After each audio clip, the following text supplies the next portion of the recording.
married for 7 years. My wife suddenly knelt on the ground begging me for a divorce. Gufeng is in the late stages of cancer, and he just wants to marry me once before he dies. I didn't agree, so he mobilized the entire internet to bash me for being cold-blooded and selfish. After enduring this for 2 months, I got tired and personally signed my name on the divorce certificate.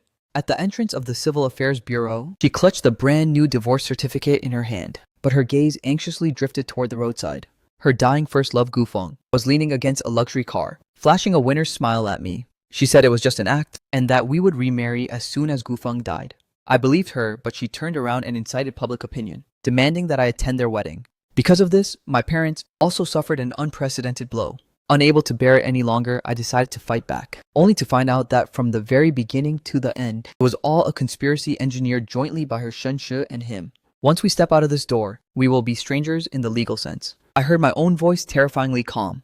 You are just taking things too seriously. She stomped her foot impatiently. How many times do I have to tell you? Gufeng has late-stage liver cancer, and the doctor said he only has half a year at most. He hasn't gotten married all these years, simply because he couldn't forget about me. Now that he's about to die, I just don't have the heart to abandon him. So you have the heart to let our 7-year marriage turn into a complete joke. I interrupted her, my voice still calm. Even I was surprised by this numbness. Shenshi's expression softened. She reached out again, this time grabbing my wrist, her fingertips ice cold. I promise it's only for half a year. I'll accompany him through this final journey, hold a wedding for him, fulfill his last wish, and then I'll come back. We can still be just like before.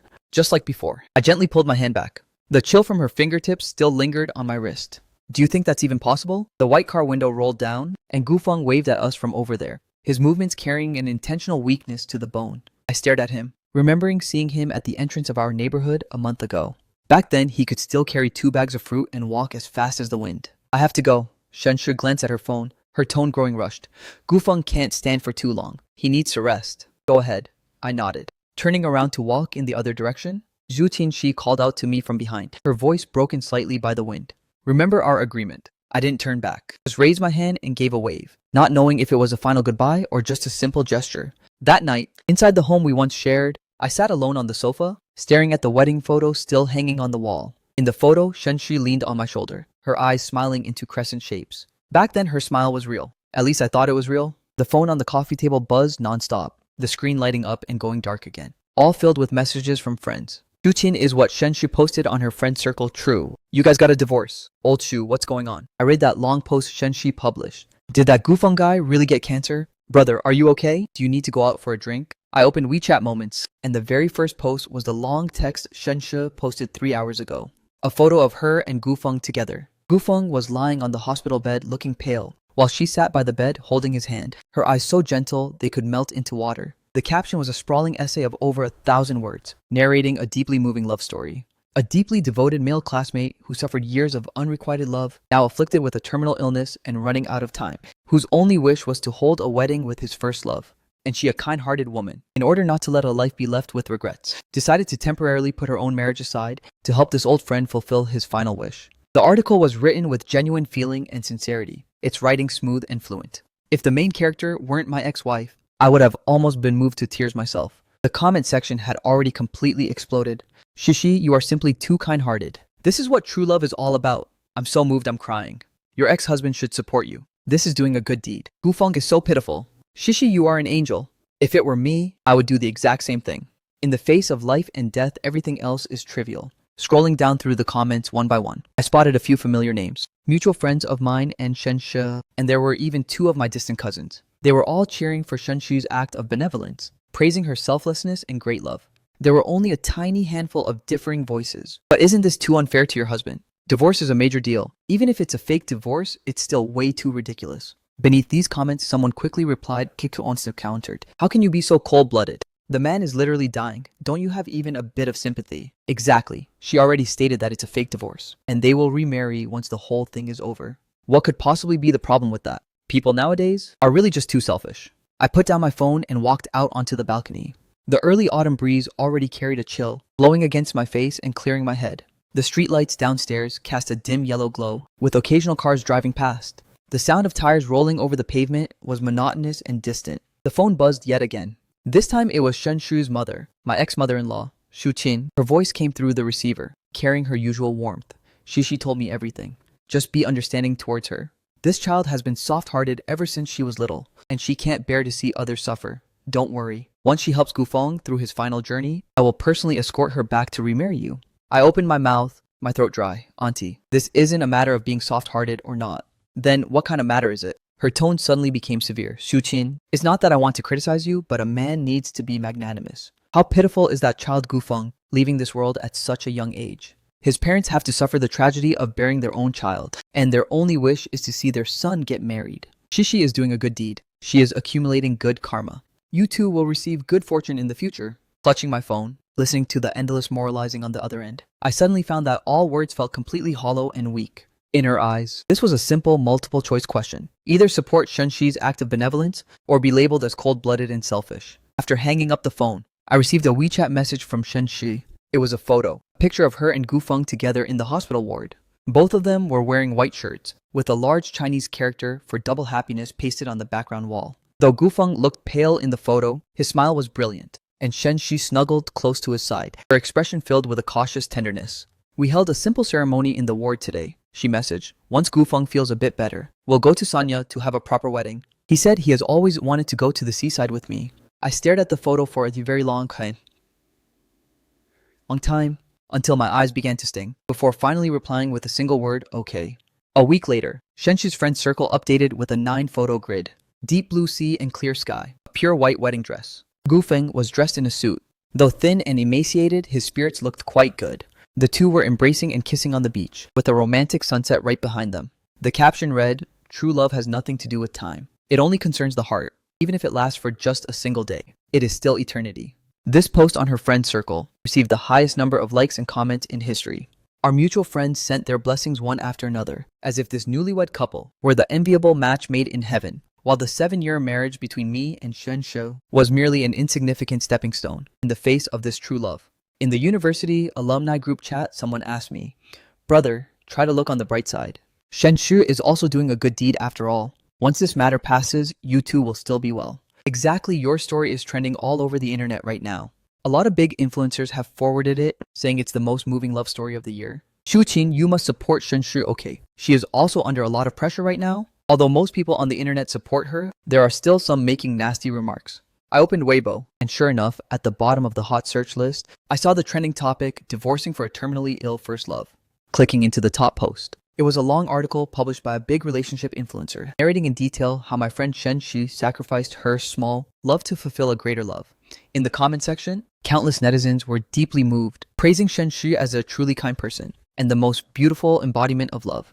There were also a few questioning voices. I closed Weibo, feeling a tightness in my chest. The phone rang again. This time, it was an unfamiliar number. "Is this Mr. Shuqin? We are from the Moments of True Emotion program crew. We would like to invite you, your wife, well, your ex-wife, Miss Shenshu, and Mr. Gufeng to come on our show for an episode to tell your story. Don't worry, we will pay an appearance fee." Not interested. I hung up the phone and blacklisted the number. But very soon, a second and a third media call came flooding in. There were newspapers, TV stations, online media outlets, and there was even a film production company saying they wanted to turn this whole event into a movie. I turned off my phone. That night, I dreamed of Shenshu from 7 years ago, when we had just graduated and squeezed into a rented apartment. She said while cooking instant noodles, "Shuqin, when we have money, let's go to Sanya to see the sea. I want to wear the most beautiful wedding dress and take wedding photos by the seaside." I said, "Sure, I'll go with you when the time comes." In the dream, she turned her head, her smile crystal clear. "It's a promise then. Pinky swear." When I woke up, the sky wasn't even bright yet. I turned on my phone. The lock screen was still our joint photo in the park from last year. She was leaning on my shoulder. I was holding her waist, and both of us were smiling very foolishly. The phone showed 23 missed calls and 47 WeChat messages. The latest one was sent by Shenshu Shuqin. "Why aren't you picking up the phone? Gufeng's situation isn't very good. The doctor says he needs surgery as soon as possible, but we're still 200,000 short for the surgery fee. Can you lend it to me first? I'll repay you as soon as his insurance is reimbursed." I stared at this message for a full 10 minutes, then changed her WeChat nickname from wife to Shenshu. I didn't reply to Shenshu's message about borrowing money, not because I was intentionally ignoring her, but because I didn't know how to reply. Saying yes meant I couldn't swallow this insult. Saying no would just validate the insults on the internet, calling me cold-blooded and selfish. Early the next morning, Shenshu called me directly. Her voice sounded extremely anxious, with the noisy commotion of a hospital in the background. "Shuqin, are you busy? Did you see the message I sent you last night? Gufeng needs surgery immediately. We've gathered everything we could around us, but we're still 200,000 short, Shenshi. I interrupted her, my voice so calm that it felt unfamiliar even to myself. We are already divorced. Legally, I have no obligation to pay medical fees for your newlywed husband. The other end of the phone fell silent for a few seconds, followed by a sob that suppressed an intense anger. Shuqin, how can you say such things? Gu Feng is a patient. Even if he were a complete stranger, you should still extend a helping hand in the face of life and death, right? Not to mention we are still friends right now. Friends, I repeated the word, unable to hold back a laugh. Which friend would demand their spouse get a divorce, just so her newlywed husband can fulfill his dying wish? Didn't you agree to that yourself? Her voice suddenly pitched up, piercing my eardrums with pain. What do you mean by saying all this now? Are you regretting it? Xiuqin, I didn't expect you to be so narrow-minded. Gufeng is literally about to die. What are you holding a grudge against him for? The sound of birds chirping came from outside the window, crisp and pleasant. I walked out onto the balcony, watching the morning light slowly creep over the roof of the opposite building. A new day has begun, yet my life seems to still be stuck in yesterday, frozen in that gust of cold wind at the entrance of the Civil Affairs Bureau. I'm not holding a grudge against him, Shen Shi. I'm holding a grudge against you. What on earth does our marriage even mean to you? A contract that can be paused and restarted at any time. I already said it's a fake divorce. She was practically screaming. Once he passes away, we will remarry. How many times do you want me to say it? I gripped my phone tightly. So you are just waiting for him to die, right? The other end of the line went dead silent instantly. Even the hospital background noise vanished. She had probably walked to some isolated corner. Her voice was trembling, not sure if it was out of anger or something else. How can you talk about me like that? Xiuqin, I am helping a dying man fulfill his final wish. Is that wrong? Do you really have to speculate about me with such malice? I'm not speculating. I am just repeating your own words. I watched a morning jogger downstairs, circling the flower bed lap after lap. You said once he passes away, we will remarry. Isn't that exactly just waiting for him to die? I didn't mean it that way. She practically roared out the words. I am just doing the right thing. Why doesn't any of you understand? Why do even you have to treat me like this? Even you, I caught onto this phrase. Shenxi's voice suddenly carried a sob. So many people online are bashing me, calling me a green tea bitch, saying I'm hyping this up for attention, saying I just want to be famous. Some are even saying I've been with Gufeng all along and am just using this opportunity to dump you. Xiuqin, I'm not that kind of person, right? I didn't answer because all of a sudden I had no idea what I knew anymore. 7 years of marriage. I thought I understood this woman. But right now, the person on the other end of the line felt like a complete stranger. I can lend you that 200,000? Really? Her voice brightened up instantly, changing her face faster than flipping a book page. I knew you weren't the kind of person with a heart of stone. Xiuqin, thank you. Once Gufeng's insurance is reimbursed, I'll definitely pay you back right away. But, I continued, you need to write a promissory note, stamped with your thumbprint, the kind with legal effect. Moreover, this money must be transferred directly to the hospital's account. And I need to see the payment voucher. The other end of the line went silent again, and this time the silence lasted even longer. Xiuqin, when she spoke again, her voice had completely cooled down. Do you really distrust me this much? We were married for 7 years. Is this the kind of person I am in your eyes? We are divorced. Shenshi, I reminded her. Right now, this is a debt relationship between two independent natural persons. Since it's a debt, there should be proof. This is very normal, isn't it? Normal, she sneered. Treating your own ex-wife like this is called normal. Xiuqin, you've changed. You've become cold calculating and petty. How did I never realize you were this kind of person before? I never realized before either that you would divorce me for someone else. I said calmly. Even if that person is a dying man. Do you want it or not? I glanced at the time. I have a meeting at 9 o'clock. There are still 15 minutes left. I want it. Her voice sounded as if it were squeezed out from between her teeth. Transfer the money to this account. She read out a string of numbers. It was Gufeng's personal account. The hospital is rushing us urgently. We must pay the money first before we can schedule the surgery. I already said I will only transfer it to the hospital's account. My voice was very firm. Xiuqin, do you really have to be like this? Gufeng is lying on the hospital bed right now. How could I have the time to deal with these complicated procedures? Can't you just be a little understanding? I can be understanding, which is why I'm giving you two options. Either I transfer the money directly to the hospital's account, and after seeing the payment voucher, you write the promissory note, or you come over to find me right now, and we'll go to the hospital together to handle it in person. Pick one.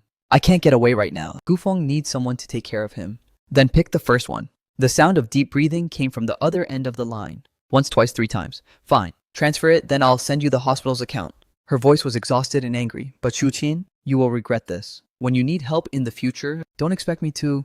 Just send the account over. I'm going to my meeting now. I hung up the phone. 10 minutes later, I received the hospital account information and the amount sent by Shenxi. I verified it made the transfer and saved all records with screenshots. After another half hour, a photo of the hospital payment voucher was sent over along with a photo of a promissory note. It was in Shenshu's handwriting. signed with her name, and stamped with her thumbprint. Satisfied, she messaged. Received, I replied. Then put down my phone and prepared for the meeting. During that day's meeting, I was completely absent-minded throughout. My colleagues were discussing the marketing plan for the next quarter, and as the PPT slides flipped page by page, I could only see the white walls of the hospital, Gu Feng's pale face, Shen Shi's anxious expression, and that promissory note stamped with her thumbprint. After the meeting adjourned, Old Wang patted my shoulder. Little Su, are you okay? Your face looks a bit off. Old Wang is the supervisor of my department, and also one of the few people in the company who knows about my family matters. Once during overtime, my phone screen lit up, and it happened to be a message from Shen Shi regarding the fake divorce, which he caught a glimpse of. I'm fine, just didn't sleep well last night. I forced a smile. Let's go grab a smoke. Without giving me a choice, he dragged me into the stairwell. After lighting up the cigarette, Old Wang took a drag and slowly blew out a smoke ring. Your ex-wife? I saw that matter on the internet. I smiled bitterly. Is it really that sensational? Even my daughter found out about it, and she even ran over to ask me if it was true. Old Wang shook his head. These media outlets nowadays will report anything for the sake of traffic. But Little Shu, there's something I don't know if I should say. Please go ahead. That woman. Old Wang carefully chose his words. Your ex-wife. She's not quite right. My wife read her Weibo and said she posted so many photos these past few days. It doesn't look like she's taking care of a patient, but rather like what? Like she's on a honeymoon. Old Wang looked at me, his expression complex. Little Shu, I'm not trying to drive a wedge between you two, but you need to keep your wits about you. Don't take some things too seriously. I took a deep drag from my cigarette, the taste of nicotine rushing into my lungs, bringing a brief moment of numbness. I know. Thank you, Brother Wang. Back at my workstation, I hesitated over and over again, but still clicked open Shen Shi's Weibo. Ever since the divorce, I had blocked all of her social media accounts. But today, Old Wang's words gave me a certain ominous presentiment. Her Weibo name had been changed from Shishi wants to be happy to Shi and Feng for a lifetime. The bio read, grateful for our encounter. Cherish the present. The latest Weibo post was published 3 hours ago. Today, he can finally get out of bed and walk a short distance. Even though it was only a dozen meters, I'm so incredibly happy. He said once his body gets a bit better, he wants to take me to see the northern lights. I told him as long as you are healthy and well, any place we go will fill my heart with joy. The attached photo showed Gufeng sitting in a wheelchair, with Shen Shi crouching down by his side, their fingers tightly interlocked. The background was the hospital garden. The sunshine was beautiful, and their smiles were equally brilliant. The comment section was full of warmth as always. You must keep being happy like this forever. True love can conquer all illnesses. Seeing you two makes me believe in love again. Mr. Gu must get better. Shishi is waiting for you. I scrolled down a bit further and found that Shen Shi updated almost every single day. Sometimes it was Gu Feng's treatment progress, sometimes it was interactions between the two of them, and sometimes it was some reflections on life. Beneath each post, there were thousands of comments, and the number of likes exceeded 10,000. Among the numerous blessings, I saw the Weibo account of Shen Shi's best friend Zhang Lin. She commented under one of the posts, seeing Shishi working so hard makes my heart ache. But seeing you two so in love, I feel like everything is completely worth it. Certain people should really take a good look at what true love actually means. This comment had over 300 likes and dozens of replies. Linlin is absolutely right. Certain people simply don't deserve to have such a wonderful girl like Shishi. Exactly, it's good that they divorced. Only by letting go could she find her true love. Hope Shishi and Gufeng will be happy forever and infuriate those narrow-minded people to death. I closed Weibo feeling a tightness in my chest. It wasn't because of those vaguely directed accusations, but rather due to a realization that was gradually becoming crystal clear. In this moving love story, I was not just an outsider, but had been cast perfectly as the villain who stood in the way of true love. The phone buzzed. It was a message from Shen Shi. The money has been received. The surgery is scheduled for tomorrow morning. The doctor says the success rate is 70%. Thank you, Shuqin. Once Gufeng is recovered, we will definitely thank you properly. I stared at this message for a long time, and then replied, hope the surgery goes smoothly. She didn't reply. Again, that night I went to have hot pot all by myself. This was a place where Shen Shi and I used to visit frequently. Seeing me alone, the lady boss was a bit surprised. Little Shu by yourself today? Where's little Shen? She has some things to do. I didn't know how to explain it. The lady boss nodded and didn't ask further, but simply brought me an extra plate of beef. This plate is on the house. You look like you've lost weight lately. Eat more. The steaming hot pot fogged up my eyes and made them sting. I mechanically swirled the meat and dipped it in the sauce, but I couldn't taste anything at all. I overheard a young couple nearby. The girl was acting cute, while the boy smiled and put food into her bowl. The scene was warm and familiar. 7 years ago, Shen Shi and I were just like that. Back then, we had just graduated, and our salaries weren't high, so we could only save up a bit of money each month to have hot pot once. She would always scramble to pay the bill, saying, once I make big money in the future, I'll treat you to hot pot every single day. Later on, I could truly treat her to hot pot every day. Yet she was no longer as happy as she used to be. She said she needed to control her weight, maintain her figure, and deserve a better life. The phone screen lit up. It was a WeChat message from my mother. Son, have you eaten? Mom saw the news. Don't take it to heart, Shenshi sigh. Mom doesn't know what to say either. When are you coming back home? Mom will make some soup for you. My nose tingled, and I almost burst into tears. I quickly replied, I've eaten. I'll come back to see you this weekend. Great. Mom will be waiting for you. Remember, the sky won't fall down. Whatever happens, Mom and Dad are always here. I put down my phone and looked at the boiling red oil in the hot pot. Suddenly, a thought crossed my mind regarding Shenshi and Gufeng's wedding. Did she inform my parents? Probably not. Otherwise, my mother wouldn't have just said she saw the news. But very soon I realized I was completely wrong. At noon the next day, my mother called me directly, her tone unable to suppress her intense anger. Shuqin Shenshi's mother just called us and asked us to attend the wedding. She said her daughter and Gufeng are going to hold an official wedding and demanded that we must be present. I said, aren't you guys already divorced? She replied that even after divorce, they are still relatives, so we should go and give our blessings. Tell me, does this make any sense? Mom, don't be angry. Just reject her directly. Of course I rejected her. But do you know what her mother said? She said, Shenshi is doing a good deed, accumulating good karma, so we should support it. She even said everyone on the internet is praising Shenshi for being kind while calling you narrow-minded. For not supporting your ex-wife in doing good deeds, my hands were trembling with rage. How can there be such a shameless family? Mom, just ignore them. Don't go to the wedding. And don't give any red envelopes either. Just say I'm busy. Would I even go? I just can't swallow this insult. My mother's voice carried a sob. My wonderful son is being degraded like this by their family. Even after a divorce, he's expected to attend his ex-wife's wedding. If this gets out, how would it sound? Is our Shu family not allowed to hold our heads up anymore? I gripped my phone, listening to my mother sobbing on the other end of the line. Suddenly, I felt a deep sense of powerlessness.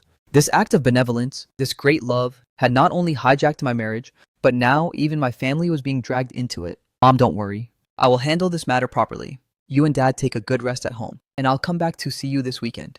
I comforted my mother for quite a while before hanging up the phone. Just as I put down my phone, another unfamiliar number called in. Is this Mr. Shuqin? We are from the Moments of True Emotion program crew. We've contacted you before. We would like to invite you to participate in next week's recording as Ms. Shenshi's ex-husband. You can talk about your perspective on this matter from another angle. Not interested. Mr. Shuqin, please understand. Our show wants to present a complete story. Right now, there are some misunderstandings about you online. Don't you want to speak up for yourself? This is a very good opportunity. I don't need it. But I already said I'm not interested. I hung up the phone and blacklisted the number. However, the matter didn't end there. That afternoon, my email, WeChat, and even the company's front desk received all kinds of contact requests from media outlets and self-media. They were like sharks smelling blood, staring greedily at the role of the ex-husband in this moving love story. When Xiaomei from the front desk came to find me for the third time, her expression was very troubled. Brother Qin, someone called to look for you again.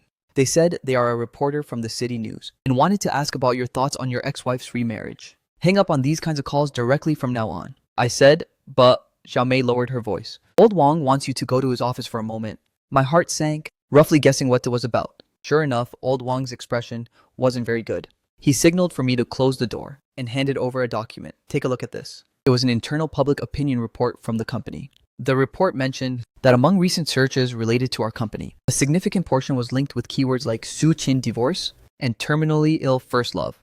The report concluded with a suggestion to avoid further impact on the company's image. It is recommended that the employee involved take a temporary leave of absence or have their position adjusted. Little Shu, this isn't my idea. It's from the upper management. Old Wang sighed, you know. Our company has been trying to secure the government's smart city project lately, so they care a lot about corporate image. This matter of yours has blown up a bit too much. I understand. Looking at the report, I suddenly felt it was a bit ridiculous. The collapse of my marriage had not only become an internet sensation, but now even my job was being affected. I've applied for a 2-week paid leave for you. Go take a rest first, and we'll talk after the storm blows over. Old Wang patted my shoulder. Don't overthink it. It's just a formality. Your performance in the company has been excellent over the past few years, and the management knows that too. It's just that you need to keep a low profile for a bit. I get it. I handed the report back to him. Thank you, Brother Wang. I'll start my leave tomorrow. It'll be good to go out and clear my head. Old Wang hesitated for a moment and added, oh right, it's best not to have any more entanglements with your ex-wife's side. I heard someone say that media outlets are offering high prices for an exclusive interview with you. Be careful. Don't let yourself be used by others. I know, walking out of the office. The way my colleagues looked at me was somewhat evasive. Some lowered their heads to pretend to be busy. Some cast sympathetic glances, and others had curiosity and scrutiny hidden in their eyes. I went back to my workstation and started packing my things. The phone rang again. At this moment, it was Shen Shi. Yutin, the surgery was a huge success. Her voice was filled with joy. The doctor said if he recovers well, Guvong might be able to live for another 1 to 2 years. This is a miracle. I gripped my phone. Congratulations. I said thank you. Really thank you for your money. Without that 200,000, the surgery couldn't have been done. She paused for a moment, her voice suddenly becoming a bit hesitant. Oh, right. On the 15th of next month, we plan to hold a proper wedding in Sanya. You will come, right? The sunlight outside the window was very blinding. I narrowed my eyes, looking at the bustling street downstairs. Shen Shi, I said, we are already divorced. It's not appropriate for an ex-husband to attend his ex-wife's wedding. Why are you still saying things like that? Disappointment carried in her voice. I already told you it's a fake divorce. Once he passes away, we will remarry. Can't you just understand me a little bit? I do understand, which is why I wish you two happiness. But I will not attend the wedding. Shuqin, do you really have to be this unfeeling? We've had so many years of relationship, and you won't even give me this much face. Do you know what they are saying about you online right now? They say you are narrow-minded. Say you have no sympathy. Say what about me? I interrupted her. She fell silent. Say I'm the villain standing in the way of true love, right? I smiled. Shen Shi, you've known all along what they say about me online, but you've never defended me with a single word, have you? I did defend you, but they wouldn't listen. It's just that you were unwilling to defend me, right? Because you need a villain to set off your grand love story, and the role of the ex-husband couldn't be more perfect. How can you think of me like that? Her voice was trembling. Shuqin, you've changed. You really have changed. You weren't like this before. Before, I never expected either. That one day I would be divorced, all for the sake of kindness. I said calmly, I won't go to the wedding. From now on, if it's not necessary, please don't contact me again. Wish you happiness. Shen Shi, really? After saying my piece, I hung up the phone and then added this number, which I had saved for 7 years, straight into my blacklist. At that exact moment, I felt a strange sense of relief, as if I had finally taken off a heavy pair of shackles. However, at that time, I didn't know yet that all of this was only the beginning. The moving love story between Shen Shi and Gufeng was still continuing to ferment, while my cold-heartedness and narrow-mindedness were brewing on the internet into a massive moral storm targeted directly at me. During the 2-week leave, I didn't go anywhere to clear my head, but instead locked myself up at home reading books, watching movies and playing video games, trying to forget everything in the outside world. But I failed, because on the 3rd day someone knocked on my apartment door. Looking through the peephole, I saw 3 people standing outside the door, Shen Shi's parents, along with a middle-aged woman I didn't recognize. Shuqin, opened the door. We know you are at home. Shen Shi's mother's voice pierced through the door panel. You must make things clear to us today. I opened the door, having no intention of letting them come inside. Shuqin, what kind of attitude is this? Shen Shi's father spoke first, his brows tightly knitted. Your elders are here, and you won't even let us step inside. Whatever it is, just say it right here. I stood blocking the doorway, my eyes scanning the 3 of them. That unfamiliar middle-aged woman was dressed properly, holding a notebook in her hand, looking very much like a reporter. Shen Shi's mother took a step forward and pointed right at my nose, demanding, why did you blacklist Shishi's phone number? Why are you refusing to attend the wedding? Are you trying to go back on your word? Go back on what word? I asked calmly. Go back on what word? You dare ask what? Shen Shi's mother's voice became shrill. Back then, you were the one who said you agreed to a fake divorce. Now that Shishi is about to hold her wedding, you won't even show your face. What will our relatives and friends think? Where will our old Shen family hide our faces, auntie? Shen Shi and I are already divorced. Legally, we have no relationship whatsoever. Whether she remarries or not has nothing to do with me. What do you mean it has nothing to do with you? Shen Shi's father also grew agitated. Shuqin, you need to have a conscience when you live your life. Back then, when your family was having difficulties, our Shen family didn't look down on you, did we? Now that Shishi is doing a bit of a good deed, not only do you not support her, you even trip her up from behind. Are you even a man? I noticed that the unfamiliar woman was rapidly scribbling something down in her notebook. And this is... I looked toward her. I am a reporter from the City Emotional Weekly. My surname is Liu. The woman smiled and handed over a business card. Mr. Su, we want to cover the matter between you and your ex-wife, Ms. Shen Shi, for an exclusive interview. We hope you can... I don't accept interviews. I interrupted her, pushing the business card back. Mr. Su, don't be in such a hurry to refuse. Reporter Liu maintained her professional smile. Right now, there are some misunderstandings about you online. Don't you think this is a good opportunity to speak up for yourself? I don't need it. I turned back to Shen Shi's parents. If there's nothing else, please leave. I still have things to do. Shuqin, Shen Shi's mother suddenly grabbed my arm, her voice carrying a sob. Consider it as auntie begging you, please. Just go attend the wedding. Even if you just show your face and leave right after, it's fine. You don't know. Everyone outside is saying our Shishi is a homewrecker, saying she's using this opportunity to climb up. She just wants to hold a grand and honorable wedding. Why does it have to be so difficult? I looked at this woman whom I had once called mom for 7 years and suddenly found her very unfamiliar. Auntie, I slowly pulled my arm back. Whether Shenshu is a homewrecker or not, she knows it best herself. As for the wedding, I've already made myself very clear. I won't go.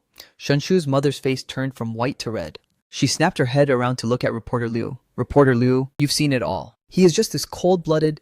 My daughter made such a huge sacrifice to help a dying man fulfill his final wish. Yet he not only doesn't understand but treats her like this. You media people must uphold justice for us ordinary folks. Reporter Liu nodded repeatedly, flipping her notebook incredibly fast. I suddenly realized that this visit might have been a setup right from the very beginning. Bringing this reporter to my doorstep and putting on a melodrama after I refused, no matter what I said or did, it would all become material for their articles. Please leave. I took a step back, preparing to close the door.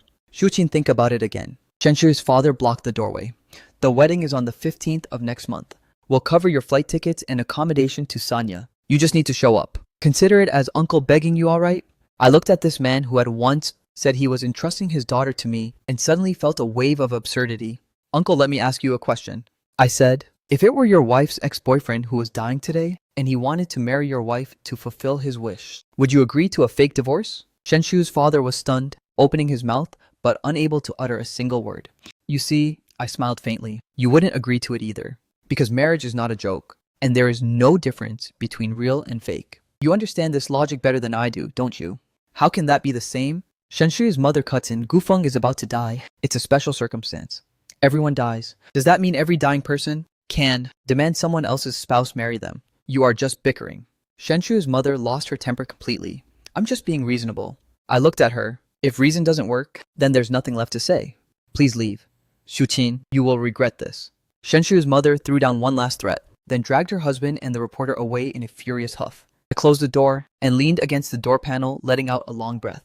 The phone vibrated. It was a WeChat message from my mother's son. Shenshu's mother just called us, saying you bullied them. What's going on? I briefly explained what happened. My mother replied quickly, just ignore them. They're a bunch of lunatics. Your dad's blood pressure shot up from anger. I made him take medicine and lie down. Son, you must be careful. I heard that Shenshu's wedding invited a lot of media, and they are even doing a live broadcast online, saying they want to pass true love to more people. She is trying to push you to the brink. A live-streamed wedding. I frowned, turned on my computer, and searched for related information. Sure enough, Shenshu and Gufeng's wedding had already become a trending topic online. A well-known wedding planning company announced they would plan the wedding for them for free. A travel agency sponsored the venue and accommodation in Sanya. Clothing brands and jewelry brands also offered sponsorships one after another. The promotional slogan for the wedding was, "At life's end, true love is eternal." A wedding held for life. Clicking into the topic, the pinned Weibo post was a long article written by Shenshu. Many friends have asked me why we are holding this wedding with such a big fuss. I want to say this is not an ordinary wedding. This is a tribute to life and a proof of true love. Gufeng said he wants more people to see that. Even at the final moment of life, one must love bravely. I also want to tell everyone that kindness and love are always worth blessing. Thank you to everyone who supports us. You are the ones who gave me courage. And thank you to those who question us. You are the ones who made me more determined. Special thanks to my ex-husband, Mr. Shuqin. Although we couldn't walk together to the very end, I'm still grateful for your past companionship and understanding. Hope you can also find the happiness that belongs to you. On the 15th of next month, by the seaside in Sanya, we will hold our wedding. There will be a live broadcast at that time. Hope everyone who believes in love can witness it together with us. Beneath this Weibo post, there were already over 50,000 comments. The top hot comment was, "Shishi, you are truly too kind," still speaking up for him even now. The second was, "Certain people should take a good look. This is what true grace looks like." The third was, "Will the ex-husband regret this to death? Throwing away such a good woman." I closed the webpage, feeling a wave of nausea. The phone rang again. This time, it was the university classmate group. I had muted this group ever since the divorce incident, but messages kept popping up nonetheless. "Old Sue, are you going to Shenshu's wedding? I heard the wedding is in Sanya. If you're going, let's head out together. Shenshu just posted the invitation in the group. Should you also send a blessing video? After all, you guys were once husband and wife." I clicked into the group and saw that Shenshu had indeed posted an electronic invitation. It was exquisitely designed, with the wedding photo of her and Gufeng as the background. The invitation read, "Sincerely invite you to witness our miracle of love." Below it followed a whole string of replies. "Congratulations, I'll definitely be there." This is so moving. I will definitely watch the live broadcast. Shishi, you must be happy forever. Certain people should have a bit of self-awareness. Don't show up to ruin the mood. This last sentence was sent by Zhang Lin, my university classmate, and Shen Shu's best friend. Ever since university, she had never really liked me, feeling that I wasn't good enough for Shen Shu. I stared at the screen for a moment, then typed out a line of text, "Wish you two happiness. I won't be going since I'm busy with work." After sending this, I left the group chat. Over the next few days, I deliberately avoided all news regarding the wedding. But in the internet era, there are some things you can't dodge just because you want to. First, old Wang called me, his tone sounding very awkward. "Little Shu, there's something. It's about your ex-wife's wedding. One of the sponsors is a major client of our company. The upper management said they hope you can well attend the event, or at least post a public blessing. They know the company is trying to secure their orders lately." "Brother Wang, I am on leave." I said, "I know, but this is what the upper management wants. How about this? Think it over." No need to rush your reply. Then my university class monitor sent me a private message. "Shu Qin, our class is planning to collectively send Shen Shou a wedding gift. Everyone is chipping in. Why don't you contribute a bit too? Any amount is a token of your regard." I replied, "She and I are already divorced. It's not appropriate." The monitor quickly replied, "Look at you, why take it so seriously? Everyone knows it's a fake divorce." After that, Gufeng passes away. "Won't you guys still have to remarry? Chipping in some money now is also paving the way for yourself." I stared at this message for a long time and didn't reply.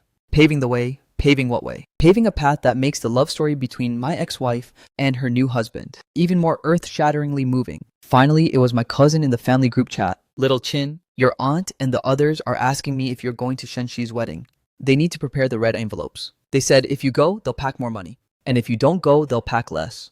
What do you say?" Before I could reply, my cousin's wife chimed in. "If you ask me, Little Chin, you really should go. Don't blame your sister-in-law for saying this, but what you've done is a bit uncalled for. That man is already dying. What's wrong with taking a step back? Right now, everyone outside says our old Shu family is stingy. Your parents can't even hold their heads up when they go out." Exactly. Another relative picked up the conversation. "Little Chin, listen to your sister-in-law. Just go this one time. It's not a real divorce anyway. Once that guy passes away, won't Shenshu come right back? By then, you'll still be a family." I looked at the messages popping up one by one on the screen and suddenly felt extremely exhausted. Everyone was telling me to take a step back. Everyone was advising me to be magnanimous, advising me to be understanding, and advising me to support this act of kindness. No one had ever asked me if I was willing or not, and no one had ever cared if I was sad or not. In their eyes, as long as that man named Gu Feng was about to die, all of his demands became completely reasonable, while all of my feelings became entirely irrelevant. The most terrifying part about moral kidnapping is not the hijacking itself, but that even you yourself begin to wonder, is it really my fault? Am I really being too selfish? In the dead of night, I stared at the ceiling, asking myself if the person dying today were me. Would I demand Shenshu divorce me just to marry her first love and fulfill a wish? No. Then if Shenshi's first love were dying, would I agree to a divorce so she could go fulfill the other party's wish? No. So where exactly did I go wrong? The phone screen suddenly lit up. It was an unfamiliar number that sent a text message. "Mr. Su, I am Gu Feng. Can we talk?" I stared at this text message for a long time. "Talk about what?" "About Shishi, about our wedding, and also about you." He replied quickly, "Tomorrow afternoon at 3 o'clock. At the coffee shop next to the central hospital. Is that okay? I can come out for a short while now." I hesitated for a moment and replied, "Okay." The next day I arrived at the coffee shop 10 minutes early, chose a seat by the window, and ordered an Americano. At 2:55, Gu Feng appeared. He was wearing his hospital gown, with a gray cardigan thrown over it, looking even thinner than in the photos. His face was pale, but his eyes were very bright. He was alone, not in a wheelchair, walking a bit slowly, but steadily enough. "Shu Qin," he walked up to me. "Hu Qin," he walked up to me. His voice was very gentle. "It's me." I nodded. "Please have a seat." He sat down across from me and ordered a glass of warm water. After the waiter left, we fell into a brief silence. "Thank you for being willing to come." He spoke first, "and thank you for your 200,000. The surgery was a huge success." "No need to thank me. It's borrowed from Shenshu and must be paid back," I said flatly. He smiled. "Of course, it will definitely be paid back. Both Shishi and I are figuring out a way." I didn't chime in, waiting for him to continue. "I know you hate me." He took a sip of water and said slowly, "If I were you, I would also hate a man who suddenly appeared out of nowhere, demanding you to get a divorce and wanting to marry your wife. It sounds completely absurd, doesn't it?" "It's good that you know it's absurd," I said, but I had no choice. He looked out the window, his voice very soft. "The doctor said I have at most 2 years left, maybe even shorter. I haven't loved many people in my life, and Shishi is the only one who ever made me want to get married. I know it's very selfish, but I really want to experience what marriage is like and what a family is like before I die. So that's why you came to destroy someone else's marriage." My voice grew cold. No, it's not destroying. He turned his head to look at me, his gaze earnest. It's borrowing Shuqin. I promise you. Once I am gone, Shishi will return to your side. Your marriage won't change in any way. I am just borrowing her for a period of time to fulfill a wish. Is that too much to ask? For a dying man, I looked into his eyes, trying to find hypocrisy or cunning within them. But I only saw a sheet of magnanimity. This person truly believed he did nothing wrong, truly believed his request was perfectly fair and reasonable, truly believing his request was completely fair and reasonable. If the person dying today were me, and I demanded your wife marry me, would you agree? He was stunned, clearly not expecting me to ask this. This is different, he said with some panic. How is it different? I pressed on. Is it because you are dying? So you have a special privilege. Then does that mean everyone who is about to die can demand someone else's spouse marry them? What is marriage? Is it something that can be borrowed back and forth? I didn't mean it that way. He gripped the water cup tightly. Then what did you mean? I closed in step by step. Gufeng, I came to meet you, not to hear you explain how much you love Shenshi, nor to hear you say how pitiful you are. I only want to ask you one question. What gives you the right? He looked at me, opening his mouth but making no sound. What makes you think your love is nobler than my marriage? What makes you think your regrets are more important than my happiness? What makes you think just because you are dying, the whole world has to make way for you? My voice wasn't loud, but each word hit the table like a heavy stone. Gufeng's face turned even paler. He began to cough violently, bending over from the coughing, his shoulders trembling. The waiter rushed over upon hearing the noise, but was stopped by his waved hand. I'm sorry, he finally managed to stop coughing, saying in a raspy voice, I know I've wronged you, but I really bear no ill intent. You just love her too much, right? I finished the sentence for him. So you can take it for granted to hurt others, destroy someone else's family, and even demand the other party understand you, support you, and bless you. He fell silent for a long time, then raised his head, tears glimmering in his eyes. Suqing, do you know I envy you? His voice was very soft, but every word was crystal clear. I envy you for being able to have her for 7 years. I envy that you could see her every day, and that you could plan the future together with her. But I have nothing, only a chest that is about to stop beating, and a romance that can never be realized. So you came to steal it? I asked. I didn't steal it, he said excitedly. I just wanted to borrow a little bit of time, a little bit of warmth. Once I am gone, everything will return to its original point. I promise. It can't return. I shook my head. Gufeng, once certain things are broken, they can never be pieced back together. Marriage is like this, and trust is like this too.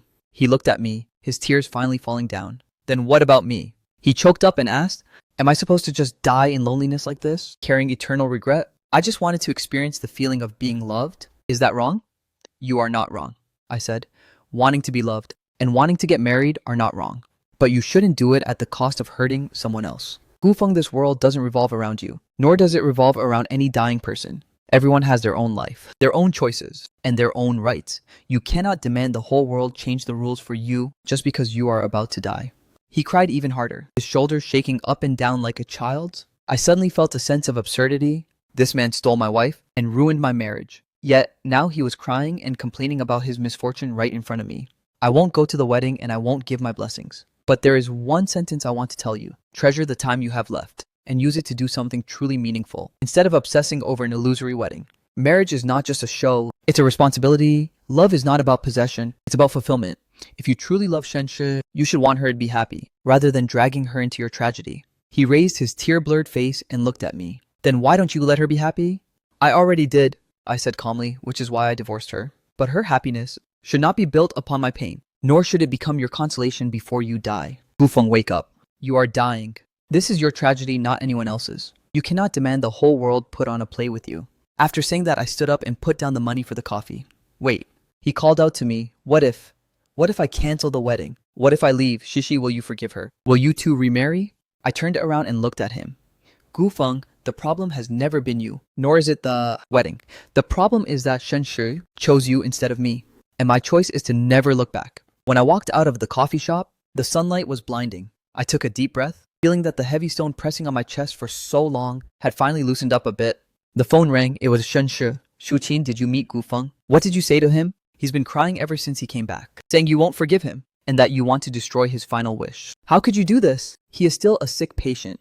I just told the truth, I answered calmly. The truth? What truth? Saying we are wrong, saying we shouldn't love each other. Juteen, love has no right or wrong. Don't you understand?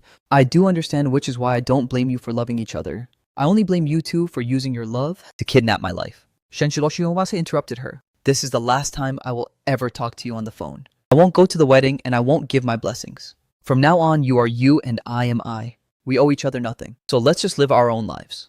Shuqin, you will regret this. She screamed on the other end of the line. I will make you regret this. I already regret it. Regret knowing you, regret falling in love with you, and regret marrying you. But thankfully now I don't have to regret it anymore. Hanging up the phone and blacklisting the number was all done in one smooth motion. I sent a message to old Wang, brother Wang. A 2-week leave isn't enough. I'd like to take another week of annual leave.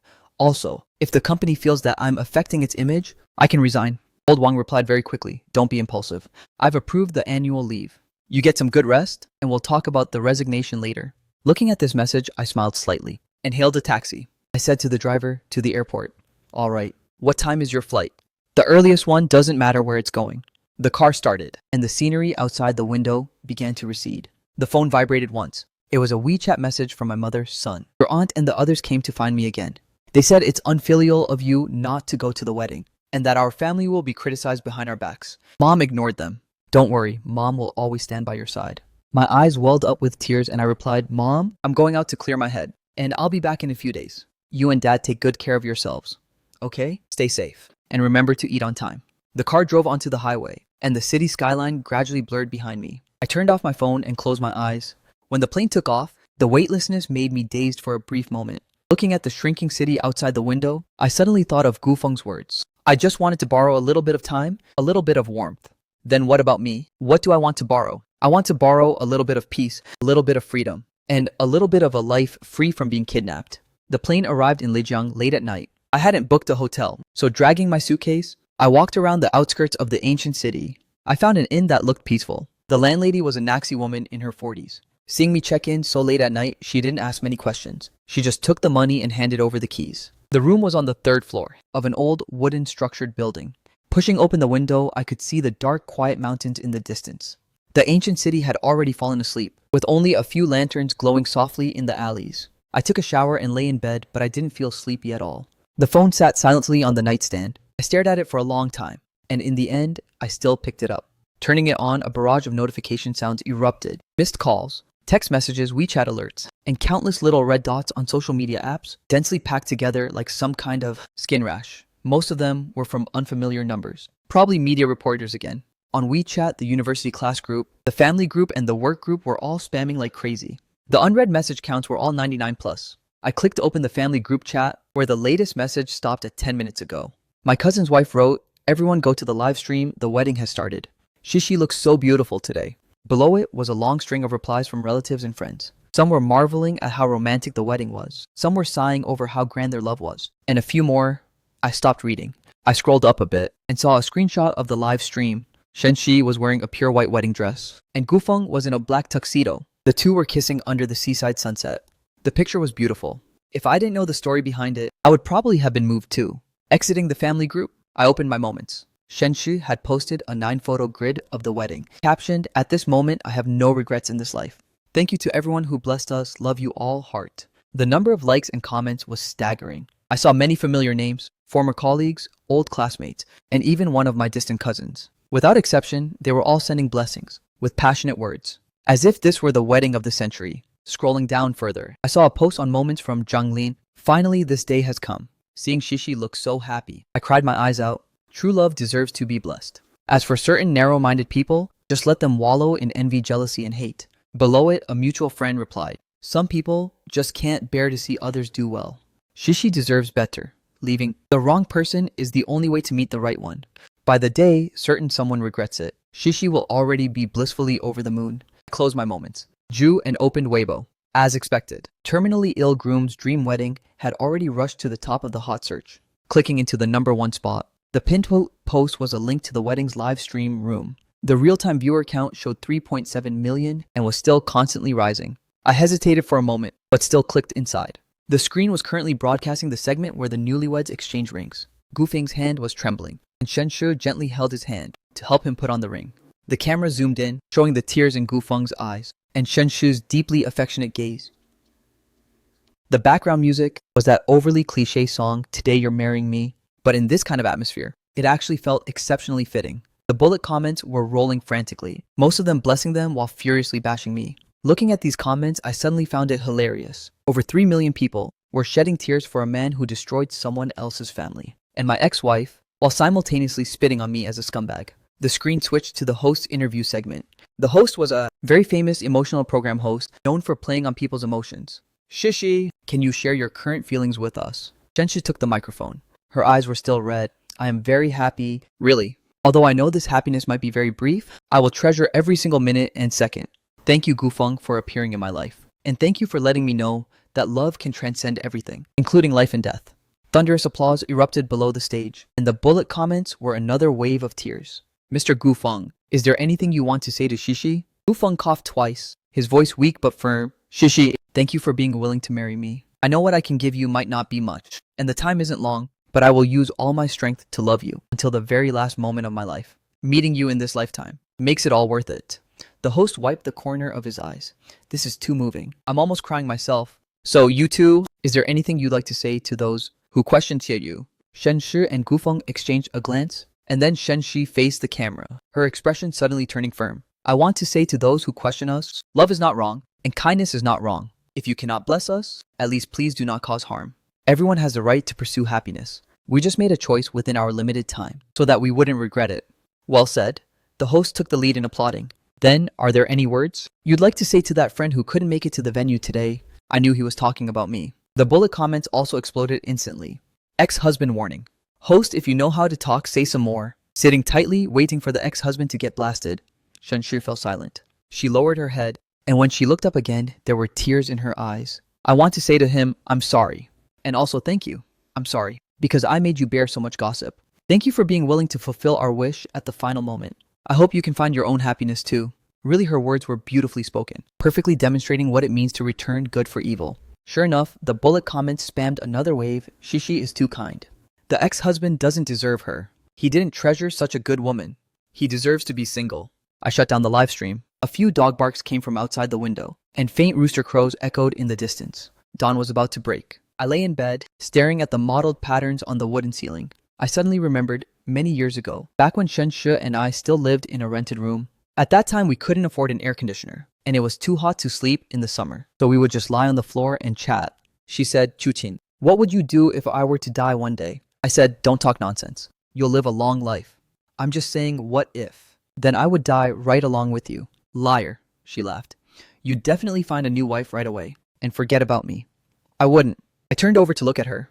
I would definitely never marry again, and just live out the rest of my life alone. Why? Because the best has already gone, and anyone left would just be settling. She cried, hugging me and saying, you are also the best person I've ever met. We will never separate.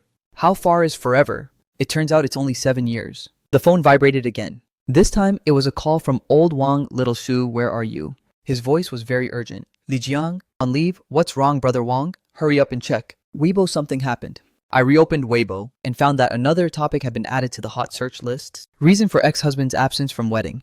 Clicking into it, it was a long article posted by a marketing account titled, Exposing the Truth Behind the Terminally Ill Wedding. Why did the ex-husband leave so resolutely? The article exposed my crimes in detail, having a strong desire for control, not supporting my wife in doing good deeds, and being extremely petty, giving his wife the cold shoulder when she needed support the most, and even trying to stop this touching wedding.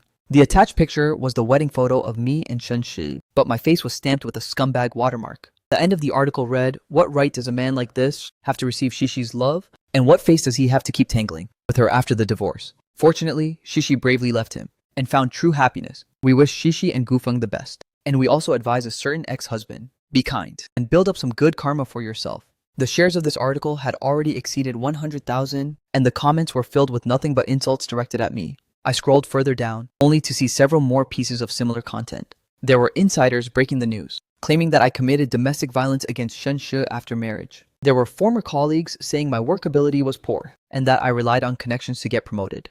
There were even old classmates saying I dated several girlfriends at the same time. During my university years, living a chaotic life, as if they had witnessed it with their own eyes. See that?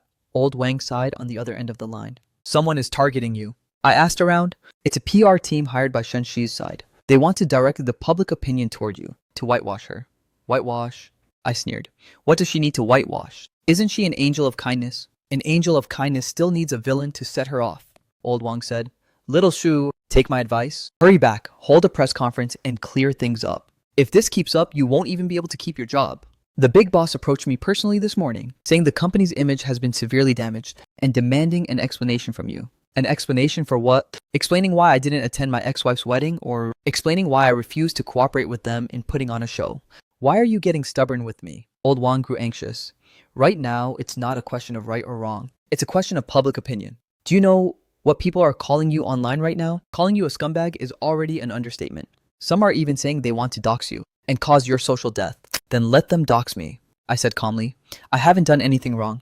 I have a clear conscience. Old Wang was so angry he couldn't speak. Only after a long while did he sigh. Fine, you calm down for a few days first. But at the latest, you must come back next Monday. Otherwise, even I won't be able to protect you. When I hung up the phone, it was already fully daylight. I got up, walked to the window, and watched the ancient city wake up in the morning light. Cooking smoke drifted above the blue-tiled roofs, and a few early rising tourists began to appear on the stone path. The phone was still vibrating continuously. All kinds of messages and phone calls came in. I blacklisted them one by one, but new numbers just kept calling. In the end, I simply turned off the phone.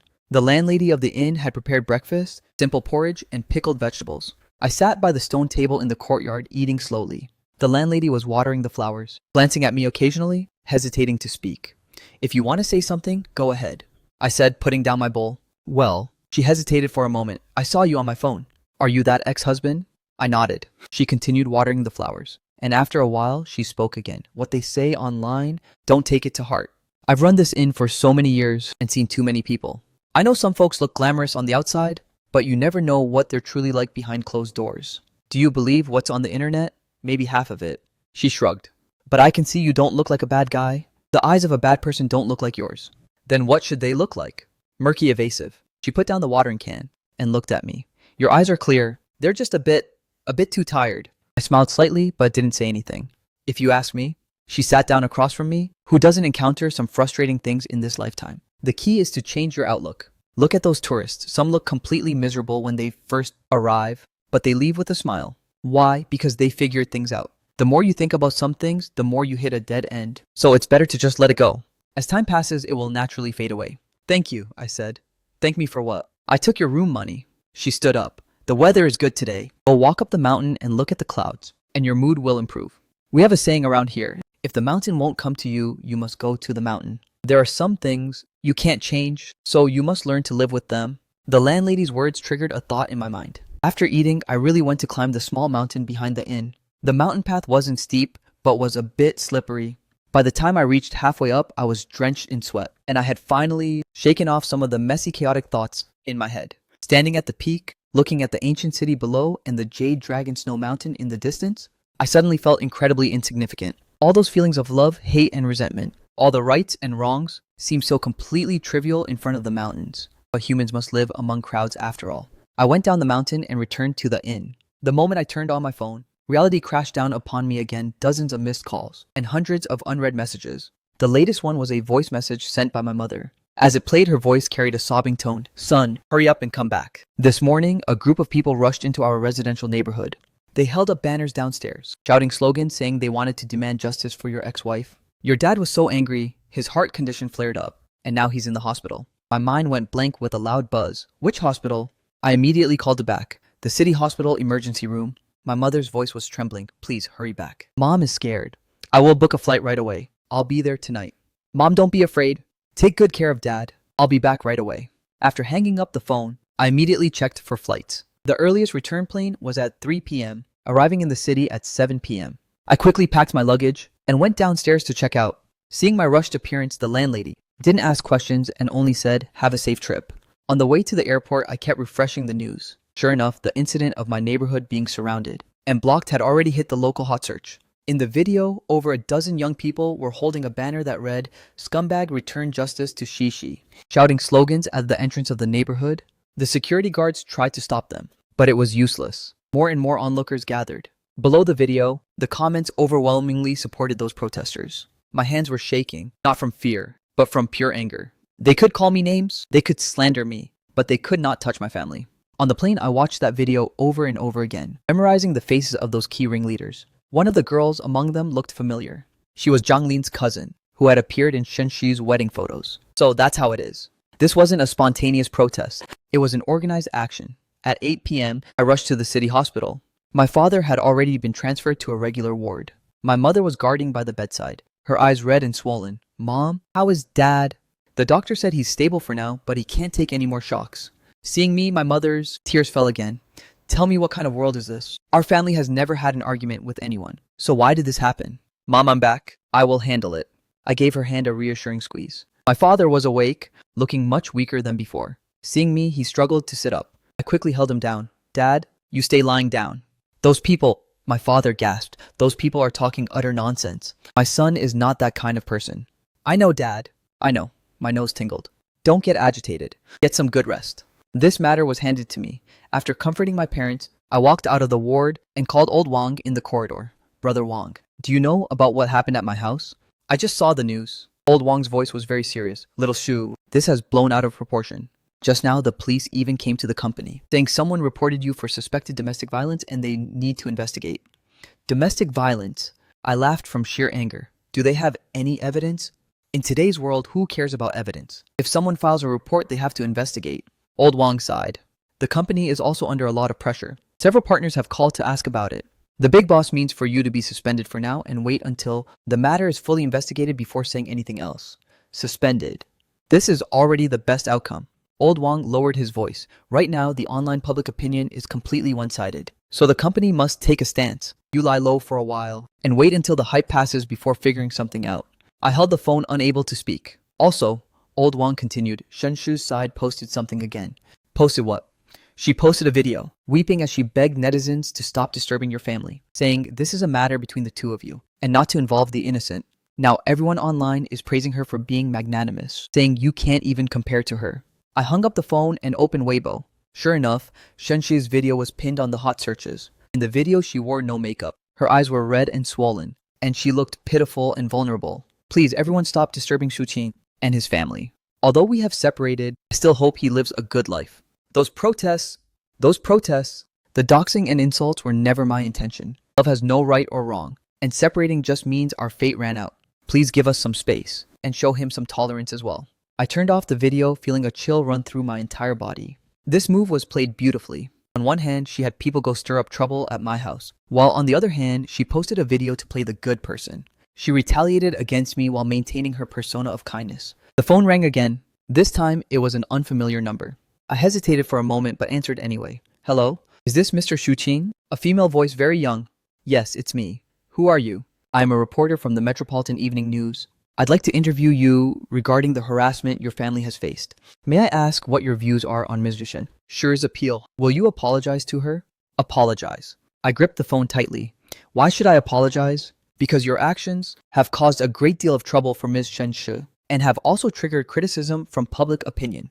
If you could make a public apology, it might help calm the situation down.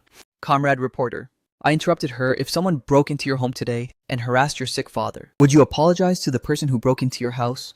These are two completely different matters. It's the exact same matter. I said word for word. Shu Qin has done absolutely nothing wrong.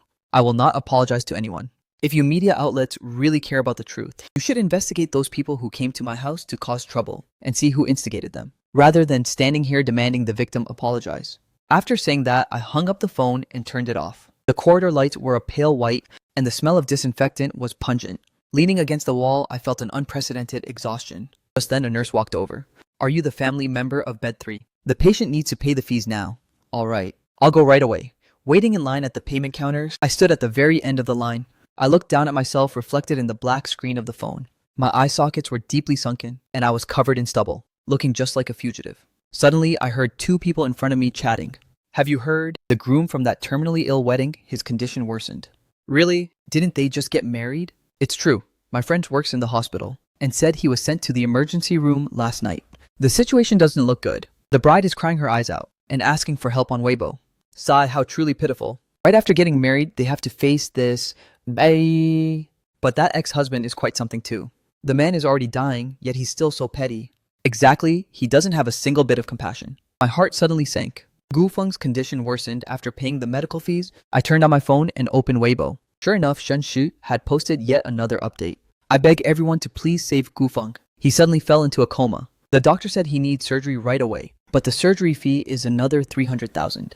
We don't have any money left. I beg you, kind-hearted people, to help us. I am willing to do anything, as long as he can survive. Attached below was a hospital diagnosis certificate, a payment bill, and a photo of Shenshi weeping bitterly by the hospital bed. The shares of this Weibo post had already exceeded 500,000, and the amount on the donation link was constantly rising. The comments were full of encouragement and blessings, and the occasional few questioning voices were also very quickly drowned out. I looked at that photo. Shenshi in the photo was crying her heart out, while Gufeng lay on the hospital bed, his body covered in tubes. Is it real? Or is it just another script? I didn't know, but I knew that whether it was real or fake, I didn't want to watch the show anymore. Returning to the ward, my father was asleep. My mother held my hand and whispered, "Son, let's move. We can't live in this place anymore. Mom, don't try to persuade me. I've made up my mind." My mother's eyes were red and swollen, but her gaze was firm. "We won't tangle with these people. Your dad is in poor health, and I'm getting old too. We can't handle this kind of trouble. Let's go back to our hometown and live a quiet life." Looking at my mother's graying hair, I suddenly felt that I wasn't acting like someone in his 30s. I still made my parents worry about me and suffer grievances for me. "Okay." I nodded. "Once dad is discharged, we'll leave." My mother froze. "Do you really agree?" "I agree." I gripped her hand tightly. "There is nothing left here worth holding on to." My mother cried, silently this time, large tears rolling down her face. I put my arm around her shoulder, just like she used to hold me when I was a child. My father stayed in the hospital for a week before being discharged. During this week, the noise on the internet continued. The post fundraising for Gufeng remained highly popular, and the donation amount quickly surpassed 500,000. She updated Gufeng's condition on Weibo every day, accompanied by photos of her looking exhausted but strong, which moved countless netizens. She really is an angel. Even in this situation, she still insists on taking care of her husband. This is true love. I hope Mr. Gu can pull through. Did the ex-husband see this? Learn what responsibility means. Comments like this popped up occasionally, but I stopped clicking open to read them. I uninstalled Weibo, logged out of all social media apps, and changed my phone number. The world became a lot quieter, even though the price was losing contact with most of my friends. On the day of discharge, old Wang came to the hospital to help. He looked at me, hesitating to speak. "Brother Wang, just say it directly." Regarding the company, old Wang rubbed his hands. "The big boss still has the same stance. You should take a break for a while. When the trouble blows over, I'll help you fight for your position again." "I understand." "Thank you, Brother Wang." I nodded. It just so happened that I planned to take my parents back to our hometown to stay for a while. Old Wang froze for a moment, then sighed. "Well, it's good to lie low for a bit. I'll keep an eye on things here for you. If you need any help, just speak up at any time. I've already troubled you too much," I said sincerely. Old Wang waved his hand. "Don't say that. We've worked together for so many years. I know what kind of person you are. This whole thing, sigh, let's not talk about it. Have a safe trip." After seeing old Wang off, I started working on moving out. The apartment was rented, so the lease termination process wasn't complicated. Most of the furniture was found from thrift markets, so there was nothing to be attached to. What really needed to be taken away was just a few boxes of clothes and daily necessities. While packing, I dug out a tin box from under the bed.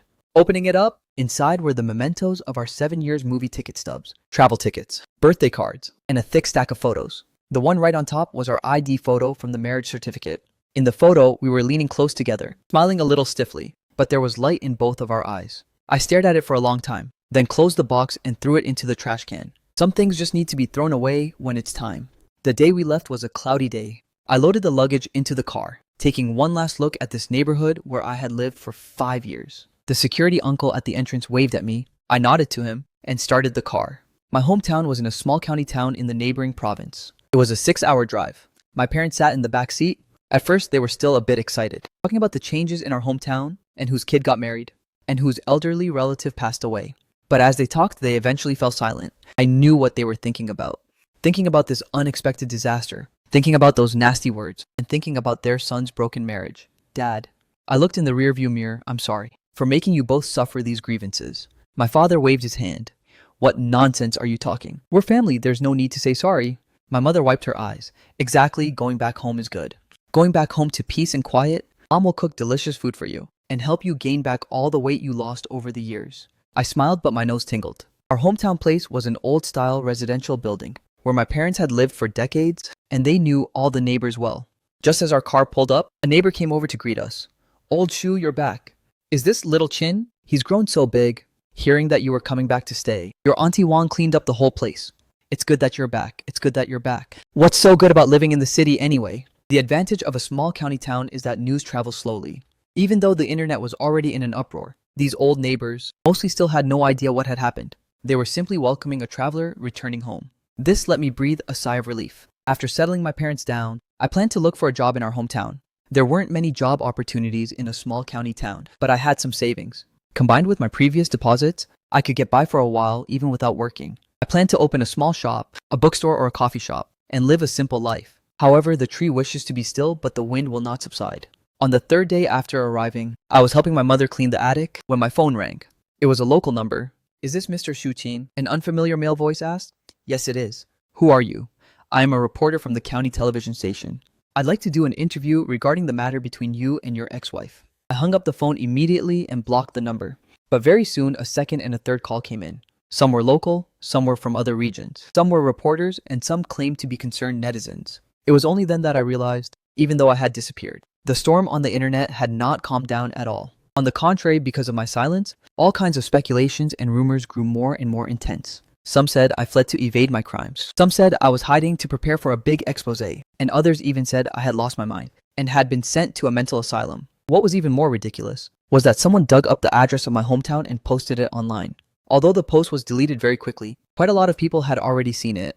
"Son," my mother looked at me worriedly. "Should we move again?" "It's fine." I comforted her. "They won't find this place." But I was wrong. 3 days later, when I returned from grocery shopping at the supermarket, I saw a group of people gathered downstairs from a distance. As I walked closer, it turned out to be 4 or 5 young people holding up their phones for a live stream, and 2 others holding video cameras to shoot. "Family, look! This is that scumbag's hometown.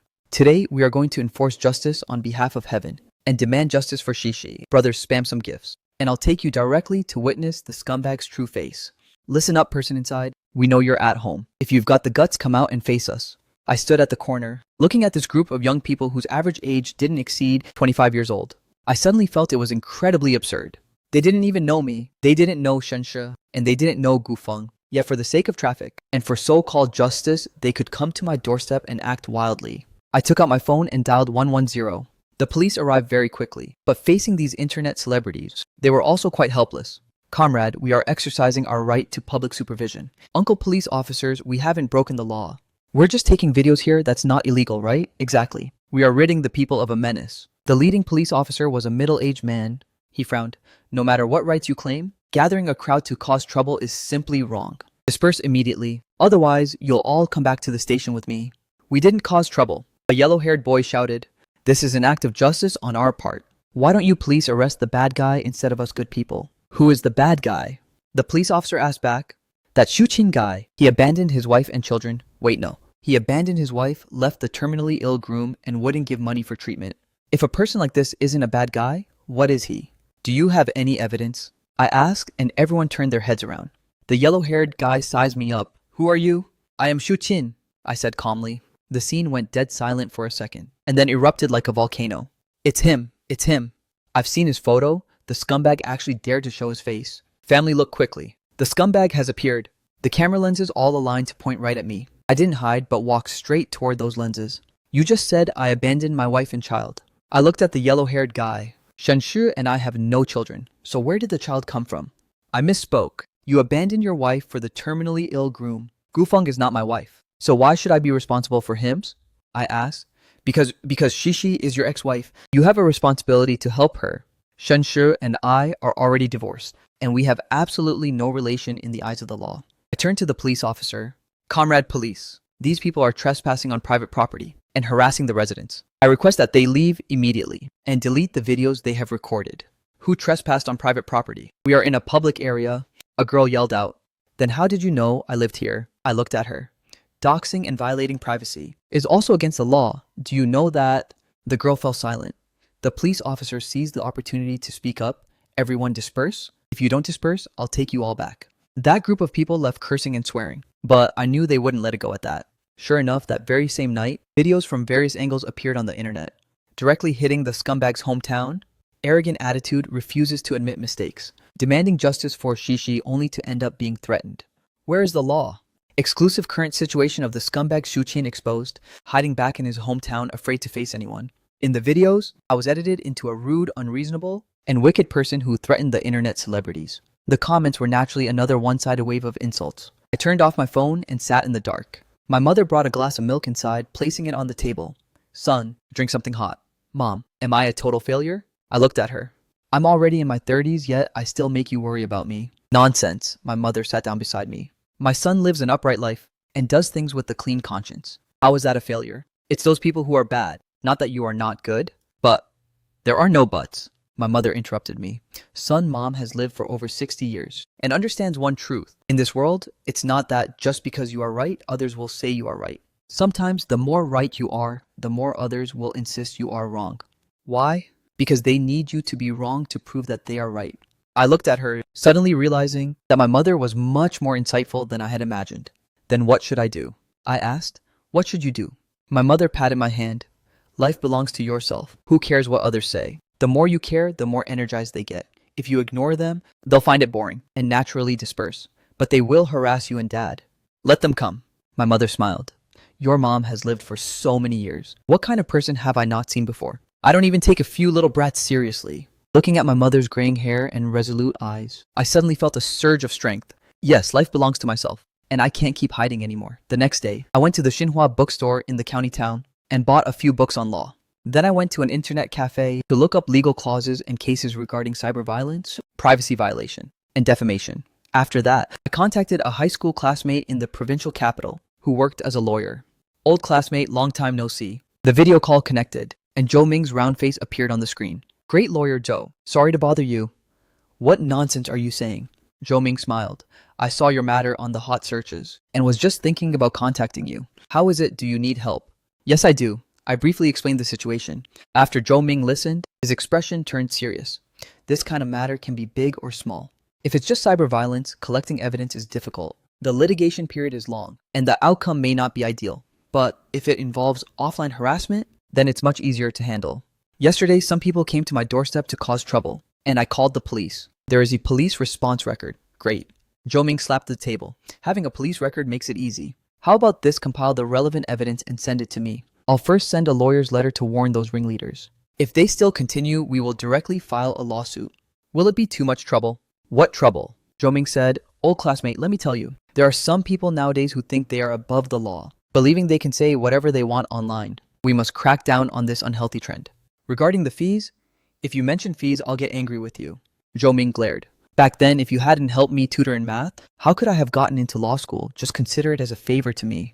After hanging up the phone, my mind felt a bit more at ease. Although Zhou Ming loved to joke around, his professional capability was top-notch. He is quite famous in the provincial capital's legal circles. The evidence wasn't difficult to compile. The online screenshots and screen recordings, the neighbors' testimonies, the police response records, as well as those internet celebrities' account information and live stream playbacks. I packed them all together and sent them to Zhou Ming. 3 days later, Zhou Ming sent a message. The lawyers' letters have been sent. The ringleaders have all received them. In addition, I found something interesting. Do you want to take a look? What is it? It's about your ex-wife's terminally ill groom. My heart skipped a beat. Tell me. I have a friend in the hospital system. I asked him to help look into Gufeng's medical history. Zhou Ming sent over several photos. Take a look. These are Gufeng's diagnosis records and treatment records. I tapped open the photos and looked through them one by one. And the more I looked, the tighter my brow furrowed. Did you spot anything? Zhou Ming asked. Late-stage liver cancer with multiple metastases, expected survival of 3 to 6 months. I read out the words on the diagnosis certificate. But this diagnosis was from a year ago. Exactly, Zhou Ming said. It was already late stage a year ago, with a maximum lifespan of half a year. But look at his current treatment records. He had a major surgery 6 months ago, and his post-operative recovery was good. This recent worsening of his condition was due to post-operative complications, not the worsening of the cancer itself. What's the issue with that? The issue is massive, Zhou Ming said. A patient with late-stage liver cancer and multiple metastases can still undergo major surgery a year after diagnosis, and after the surgery can even recover well enough to get married and travel. Don't you find that strange? I was stunned. It was indeed strange. Although I didn't know much about medicine, common sense told me that late-stage cancer, especially with multiple metastases, basically means conservative treatment to prolong life and improve the quality of remaining life. A major surgery is not only extremely high risk, but also makes little sense. What do you mean? What I mean is either this diagnosis has a problem or these treatment records have a problem, Zhou Ming said. And look at the expenses. The treatment fees for this past half year add up to over 800,000. Your ex-wife crowdfunded 500,000 online, so where did the other 300,000 plus come from? She said she mortgaged the apartment. I checked and there's no mortgage record. Jo-ming sent over a screenshot. The property rights of that small apartment under her name are completely clear, with no mortgage or loan records whatsoever. My mind raced frantically. So the treatment fees were never an issue. Then why did she still need to crowdfund online? Good question, Jo-ming said. What's even stranger is that Gufeng has medical insurance, and it's critical illness insurance, which covers a very high reimbursement percentage. The portion he actually had to pay out of pocket wouldn't exceed 200,000. Out of this 200,000, you paid 100,000? Where did the other 100,000 come from? She said it was borrowed. Borrowed from whom? Is there an IOU? Is there a bank transfer record? Jo-ming asked a barrage of questions. Old classmate, I'm not saying there's definitely a problem, but there are just too many suspicious points here. A terminally ill patient who actually has the money for treatment, yet still crowdsources funds online. A man who claims he wants to fulfill his final wish, yet drags his sick body through a grand wedding. A woman who says love is above everything else, yet knows your assets like the back of her hand. What are you trying to say? What I mean is, Jo-ming said word for word, you had better double check whether this Gufeng guy actually has cancer at all. If he doesn't, then this whole series of operations by your ex-wife is anything but an act of kindness. I held my phone, my palms completely drenched in sweat. If Gufeng didn't have cancer, then what exactly was all of this? A show, a trap, a carefully designed scam for money, or for something else? Impossible. She wouldn't. She wouldn't do this to me. But another voice in my head countered. Why wouldn't she? She could divorce you for Gufeng, and she could ruin your reputation for Gufeng. What is there that she wouldn't do?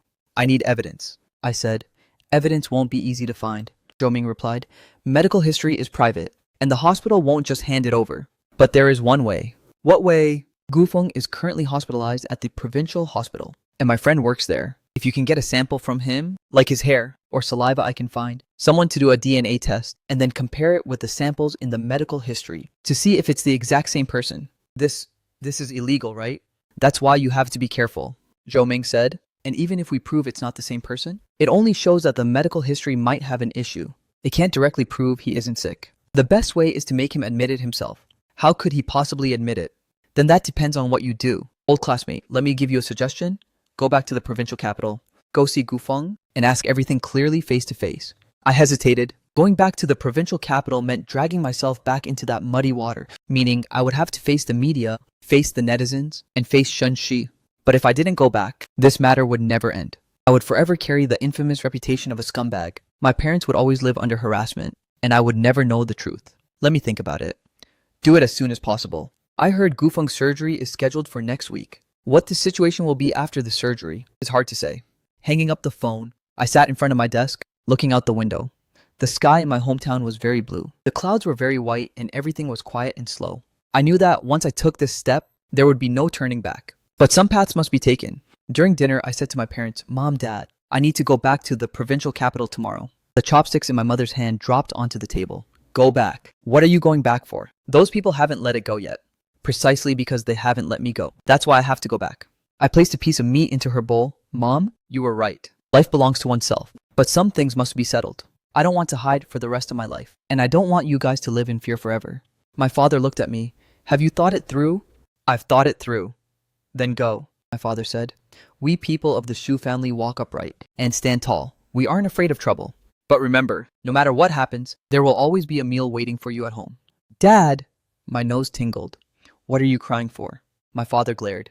A real man bleeds but doesn't shed tears. Go settle the things that need to be settled, and then come back to live a good life. Early the next morning, I got on the long-distance bus back to the provincial capital. During the hours of the bus ride, I thought over Jo-ming's words again and again, thinking about those suspicious points, thinking about Shen Shi, thinking about Gufeng.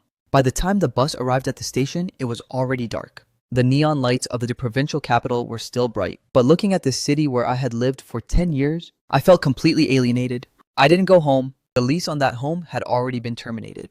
I found a small inn near the hospital to stay at, and then called Jo-ming. I've arrived. Great. Tomorrow morning at 10 a.m., Gufeng will go for an examination, which will take about an hour. At that time, there will only be a caregiver in the ward. My friend will help you stall the caregiver. You'll have 20 minutes, which is enough. Remember, don't get caught.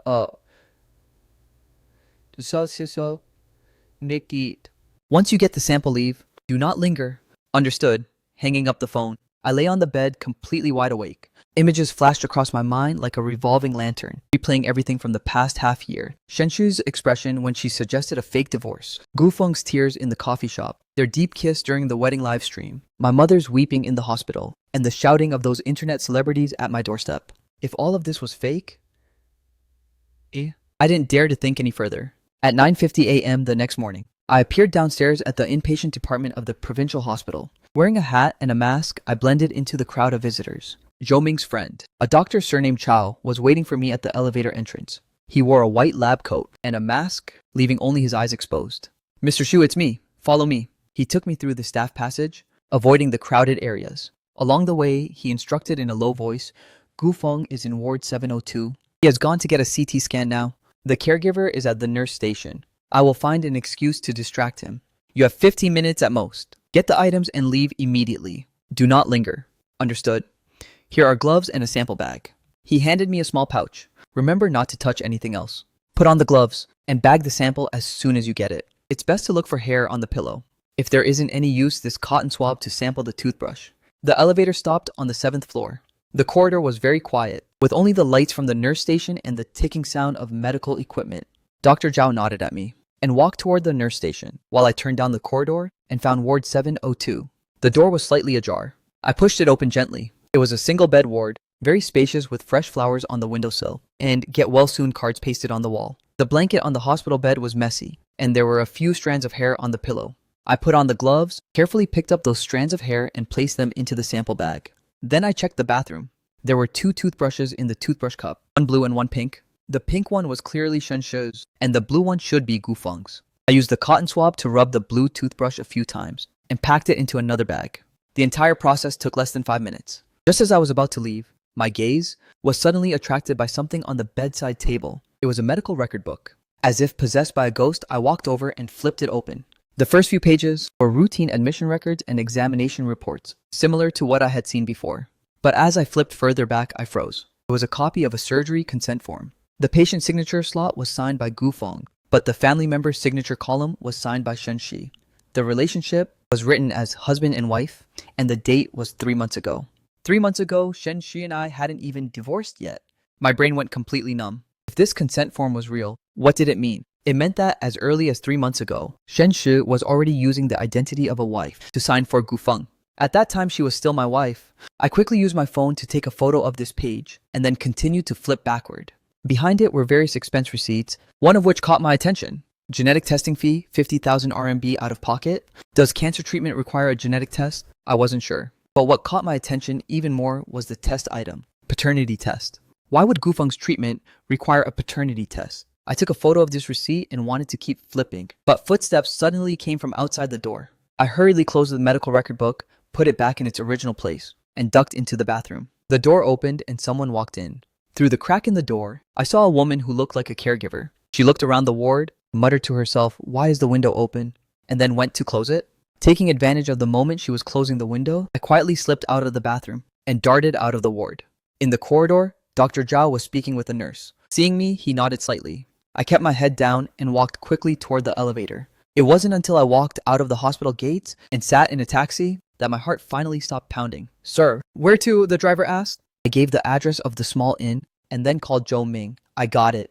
"You got it, but I found something else." "What is it?" "A surgery consent form. Shenshi already signed it as his wife 3 months ago. And also, there's a paternity test listed under Gufeng's treatment expenses." The other end of the line fell silent for a few seconds. "Old classmate," Zhou Ming said slowly. "This matter might be even more complicated than we imagine." Back at the inn, I handed the samples over to the person Zhou Ming sent and then locked myself in the room, staring over and over again at the photos taken on my phone. I recognized Shenshu's signature on the surgery consent form. Married for 7 years. I had seen her signature countless times, from the rental contract to the marriage certificate, and from credit card bills to hospital registration slips. These characters of Shenshu, written carelessly, but with a very unique style, were something I could absolutely never mistake. The date was 3 months ago, which was exactly when she first proposed a fake divorce to me, saying it was to fulfill Gufeng's final dying wish. But if this consent form was real, what did it mean? It meant that as early as 3 months ago or even earlier, she had already been using the identity of a wife to appear in Gufeng's life. It meant that the so-called dying wish might have been planned long ago. It meant that our marriage had already been dead in all but name long before she proposed the divorce. And then there was that paternity test fee receipt. Why did Gufeng's treatment require a paternity test? And with whom was the paternity test being done? With Shenshi or someone else? Too many questions were tangled like a mess in my chest. I called Zhou Ming. Have the samples been delivered? They've been delivered. The fastest we'll get results is tomorrow, Zhou Ming said. In addition, I checked the agency that performed the paternity test. It's a private hospital with very strict confidentiality, without a court order. They won't disclose any client information. Then what should we do? There is a way. Zhou Ming smiled. I have a friend at the health bureau who can help us check this agency's qualifications and past records. However, it will take a little time. Don't rush for now. Let's wait until the DNA results come out before discussing further. There's one more thing, I said. I want to go see Gufeng. Now. The other end of the line fell silent for a moment. Seeing him now might alert the enemy. But if there really is a problem with him, now might be the last chance. I walked over to the window, looking at the lights of the hospital downstairs. Zhou Ming, he is having surgery next week.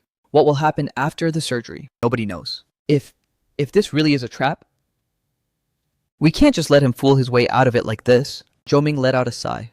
I understand how you feel, but you have to think it through.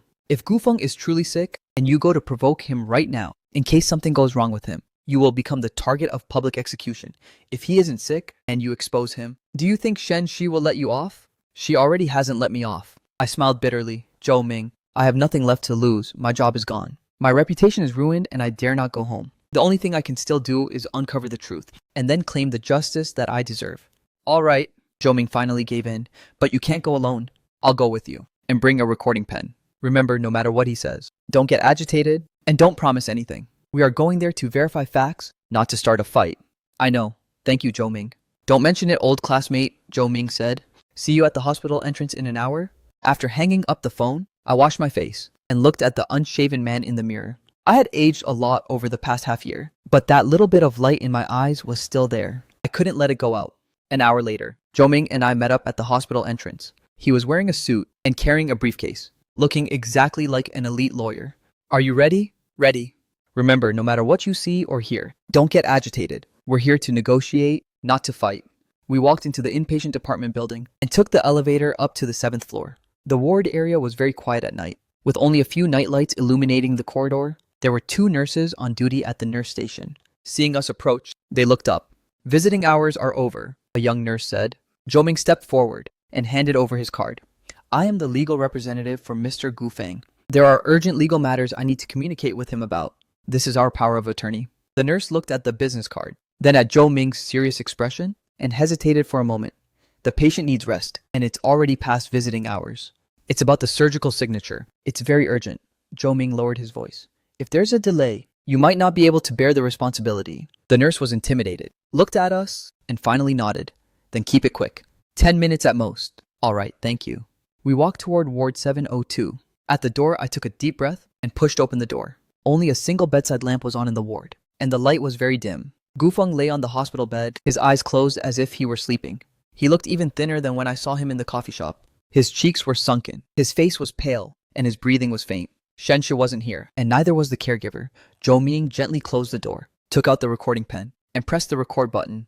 Mr. Gu, I called out softly, but Gufeng didn't react. Mr. Gu, I called out again. His eyelids flickered and slowly opened. Seeing me, he was stunned for a moment, and then his pupils contracted, revealing a terrified expression. How did you... He tried to sit up, but he was weak and powerless. Don't be nervous. I sat down on the chair beside the bed. I just want to have a chat with you. Where's Shishi? He looked toward the door in a panic. What did you do to her? She's not here, it's just us. I looked into his eyes. Gufeng, can we have an open and honest talk? Talk about what? His eyes flickered, and he didn't dare to look at me. Talk about your illness. I said slowly, talk about you and Shenshi, and talk about what kind of game you two are actually playing. I don't know what you're talking about. He tried to turn his face away. Then let me remind you. I took out my phone, pulled up the photo of that surgery consent form, and held it up in front of him. 3 months ago, Shenshi already signed this using the identity of your wife. At that time, she was still my legal wife. Can you explain this? Gufeng's face turned even paler, and his lips were trembling. Still don't want to speak. I put away my phone.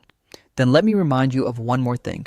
I continued, your medical records and treatment expenses. There is a paternity test in your treatment expenses, costing 50,000 RMB out of pocket. Who did you do the paternity test with?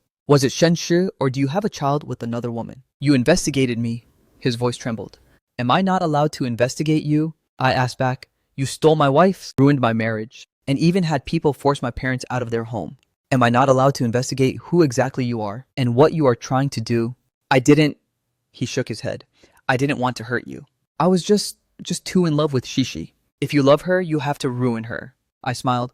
Gufeng, do you know? Right now the entire internet is calling me a scumbag, saying Shen Shi is an angel, and that your love story is moving heaven and earth. But if, and I do mean if your illness is fake, what will happen to all of this? His breathing became rapid, and the monitor started to emit beeping alarm sounds. Don't get agitated, Zhou Ming chimed in at the right moment. Mr. Gu, we are here to solve the problem. If you have any difficulties, you can speak up. But if you continue to hide things, by the day the truth comes to light, you might face much more severe consequences. What? What consequences? Wu Feng asked, panting. The crime of fraud, Zhou Ming said calmly. Defrauding others of property using a fake illness, where the amount involved is huge, is punishable by fixed-term imprisonment of not less than 3 years and not more than 10 years. If it also involves marriage fraud, it becomes even more serious. Mr. Gu, do you want to spend the rest of your life in prison? I didn't trick anyone. Gu Feng suddenly became emotional. I'm truly sick. Look at me right now. Does this look like I'm faking it? The illness might be real. I looked into his eyes, but the severity of the illness, the necessity of the treatment, and your relationship with Shen Shi, all of these are still open to question, aren't they? What do you mean? What I mean is, I said word for word, you might really be sick. But it isn't necessarily a terminal illness. You might really need treatment. But it doesn't necessarily cost that much money. As for Shen Shi, she probably knew all of this a long time ago. Yet she still cooperated with you to put on this show. Why? Gufeng stared dead at me, with fear in his eyes, and with anger, but not a single trace of despair. Because she loves me, he muttered. No, I shook my head. If she loved you, she wouldn't have let you play the victim online. She wouldn't have dragged your sick body through a wedding. And she wouldn't have made you the laughingstock of the internet. Gufeng, think about it carefully. Who is the biggest beneficiary in this entire show? It's us, he said, completely lacking confidence. Is that so? I sneered. What did you gain? A marriage in name only. And then you continue to lie on this hospital bed, waiting to die. What did Shen Shi gain? Praise from the entire internet, hundreds of thousands in donations, and a persona of being deeply affectionate and faithful. Meanwhile, I lost my marriage, lost my job, and lost my reputation. Do you think this is fair? Gufeng fell silent. He looked at the ceiling, and tears slid down from the corners of his eyes. I'm tired, he said. I'm really tired. Then tell the truth, Zhou Ming said. Speaking the truth out loud is better for everyone. If I speak, Gufeng turned his head to look at us. Can you guarantee you won't hold it against me? That depends on what kind of truth you speak. If you were coerced, and there is a confession involved, it can be handled with leniency. But if you're the mastermind, then it's hard to say. I am not the mastermind, Gufeng said with a bitter smile. How could I possibly have that kind of capability? Then who is your accomplice? I asked. Shen Shi. Yes and no. He closed his eyes. He took a deep breath. It was Shen Shi who found me. A year ago, I was diagnosed with early-stage liver cancer, which could be cured with surgery. The surgery fee was 200,000 RMB, but I didn't have it. I posted on my WeChat Moments asking for help, and Shen Shi saw it. She contacted me. My heart skipped a beat. She asked me if I wanted to live. I said yes, but I had no money. She said she could help me, but on one condition. Wu Feng opened his eyes, his gaze hollow. She said she wanted me to cooperate with her to put on a show, to pretend that my illness was very severe, to pretend that my days were numbered, and to pretend that I had always loved her and wanted to marry her before I died. Why? My voice was trembling. Because she wanted to divorce you. But she didn't want to take the blame, Gufeng said. She said you were a good man, but had no future, and couldn't give her the life she wanted. She wanted to find a wealthy man, but she was afraid others would call her materialistic. Therefore, she needed a perfect excuse. An excuse that would allow her to leave you rightfully and gain everyone's sympathy at the same time. I clenched my fists, my nails digging deep into my palms. Yet I couldn't feel any pain. So you agreed? I needed the money, Gufeng cried out. I didn't want to die. I'm only 32 years old. She said as long as I cooperated, she would cover the surgery fee and take care of the subsequent treatment costs. She also said that after the show was over, she would give me a sum of money to go abroad for treatment. I had no choice. I really had no choice. Then what about the online donations? Zhou Ming asked. She planned that too, Gufeng said. She said since we were putting on a show, we might as well make it look more realistic. Crowdfunding online could cover the treatment costs and win sympathy at the same time. She even hired a PR team, bought trending spots, and paid for internet trolls. Everything was arranged by her. What about the wedding? That was her idea too. She said it had to be a grand event broadcast live across the entire internet so that everyone could witness our love. That way, when we part ways in the future, she could take on the role of a victim to gain even more sympathy and attention. Part ways? Yeah, Gufeng nodded. She said that once the hype died down, she would announce my condition worsened and I passed away. Then she would play the grieving widow for a while, before starting a new life. By then she would already be an influencer, with fame and followers, and she wouldn't have to worry about finding a rich man. Listening to these words, I felt completely chilled to the bone. Was this really the woman I had loved for 7 years? What's the deal with the paternity test? Zhou Ming asked. Gufeng's expression suddenly turned bizarre. That was an accident. Make it clear. 3 months ago, Shen Shi got pregnant, Gufeng said in a low voice. But she wasn't sure whose child it was. She asked me to do a paternity test. If it was mine, she would have it. If it wasn't, she would abort it. And the child, it was aborted? Gufeng said, it wasn't mine. Then whose was it? She didn't say. Gufeng shook his head, but it definitely wasn't yours. Because you two were already living apart during that period. I suddenly recalled that 3 months ago, Shen Shi indeed claimed she wasn't feeling well for a while and wanted to stay at her parents' house for a few days. At that time, I was still worried about her, calling her every day to check on her. Looking back now, it was truly ironic. So you knew about her pregnancy a long time ago, and you also knew the child wasn't yours. Yet you still cooperated with her to put on this show. Zhou Ming asked, what choice did I have? Gufeng smiled bitterly. The money has been spent, and the show is already halfway through. Can I even back out? She said that if I dared to blab, she would expose the fact that I defrauded people and put me in prison. A prolonged silence fell over the ward, with only the rhythmic beeping of the monitor and Gufeng's suppressed sobbing. Do you have evidence for what you've said? Zhou Ming finally spoke. Yes. My chat logs with her, the bank transfer records, and the documents of her planning this entire thing. I've saved them all. Gufeng said they're on my phone, but she took my phone away. She said there's too much radiation in the ward and wouldn't let me use it. What about a computer A cloud drive? Yes, I have an encrypted cloud drive, and I remember the account and password. Gufeng looked at us.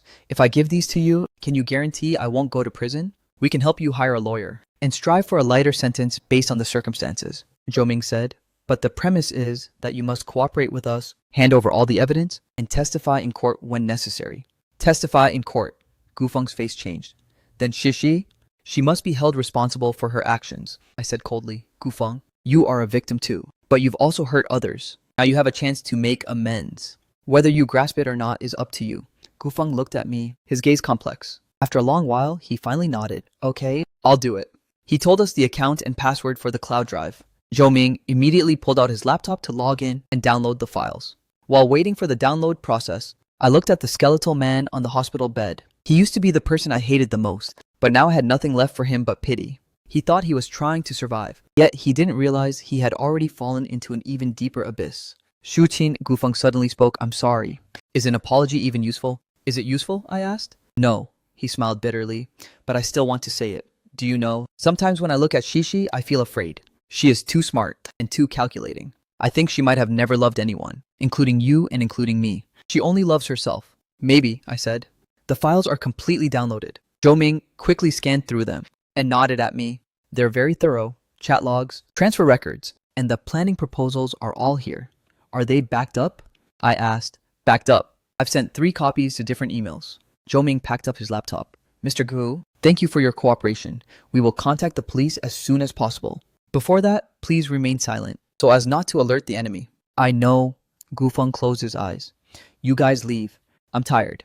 We got up to leave. When we reached the door, I suddenly turned back. Gufeng, can your illness really be cured? He opened his eyes, looked at me, and nodded slowly. Early stage, the success rate of the surgery is over 90%. If it weren't for this matter, I might have been discharged by now. That's good, I said.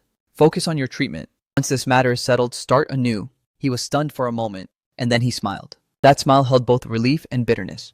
Thank you. Walking out of the ward, the lights in the corridor were deathly pale. Zhou Ming patted my shoulder. Are you okay? Not really. I spoke the truth, but it's not that bad either. At least I know the truth now. What do you plan to do next? Call the police, I said, and then make the truth public. It might be very difficult, Zhou Ming said. Shen Shi won't give up easily, and those fans of hers won't believe it easily either. You will face an even more furious counterattack. I'm not afraid. I looked out at the deep darkness outside the window. The worst of times has already passed. Hasn't it? Zhou Ming smiled. Yes. Let's go to the police station first. We walked toward the elevator.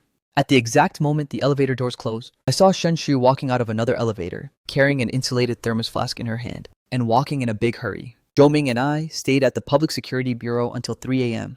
The person who received us was a criminal detective surnamed Zhang, about 40 years old with a calm and composed look. He carefully examined the evidence we provided, listened to the detailed statement, and his brows furrowed tighter and tighter. If all of this is true, Officer Zhang said, putting down the materials in his hand, then this case is quite a big deal. Marriage fraud, cyber fraud, illegal fundraising, and it might even involve perjury. We need to open a formal case. Zhou said, opening a case is no problem. But it will take time to investigate, Officer Zhang said. We need to conduct judicial expertise on these electronic pieces of evidence to confirm they haven't been tampered with. In addition, we need to verify Gufeng's illness condition, find out Shenxi's asset status, and investigate the whereabouts of those donations. This will take time, approximately how long? A week or two at the fastest, or a month or two at the slowest. Officer Zhang looked at me. Mr. Xu, during this period, you might still face harassment. I suggest you don't show your face for the time being, and do not leak any information to the outside world, so as not to alert the enemy. I understand. And also, Officer Zhang hesitated for a moment. Miss Shenxi is currently an internet celebrity, with a lot of supporters. If we arrest her right now, it might trigger a public opinion backlash. Therefore, before the evidence is fully concrete, we might not take mandatory measures. Then, is there a chance she might flee? We will monitor her movements, but we won't restrict her personal freedom, Officer Zhang said. Mr. Xu, legal procedures are just like this. You can't rush it. You two should go back first and wait for news. If there is any progress, I will notify you immediately. When we left the Public Security Bureau, the sky was already turning slightly bright. Early rising sanitation workers were sweeping the streets. Breakfast stalls were steaming, and the city was slowly waking up in the morning mist. Come to my place to rest for a bit, Zhou said. No thanks. I'll head back to the inn, I said. Zhou, thank you. I can handle the rest of the matters on my own. Are you sure? I'm sure. I looked at this old classmate. You've already helped me enough. I have to walk the rest of the path on my own. Zhou patted my shoulder. Call me anytime you need anything. Back at the inn, I was completely wide awake. I opened my laptop, logged into that cloud drive, and began to carefully review those files. The chat logs were very comprehensive, starting from a year ago.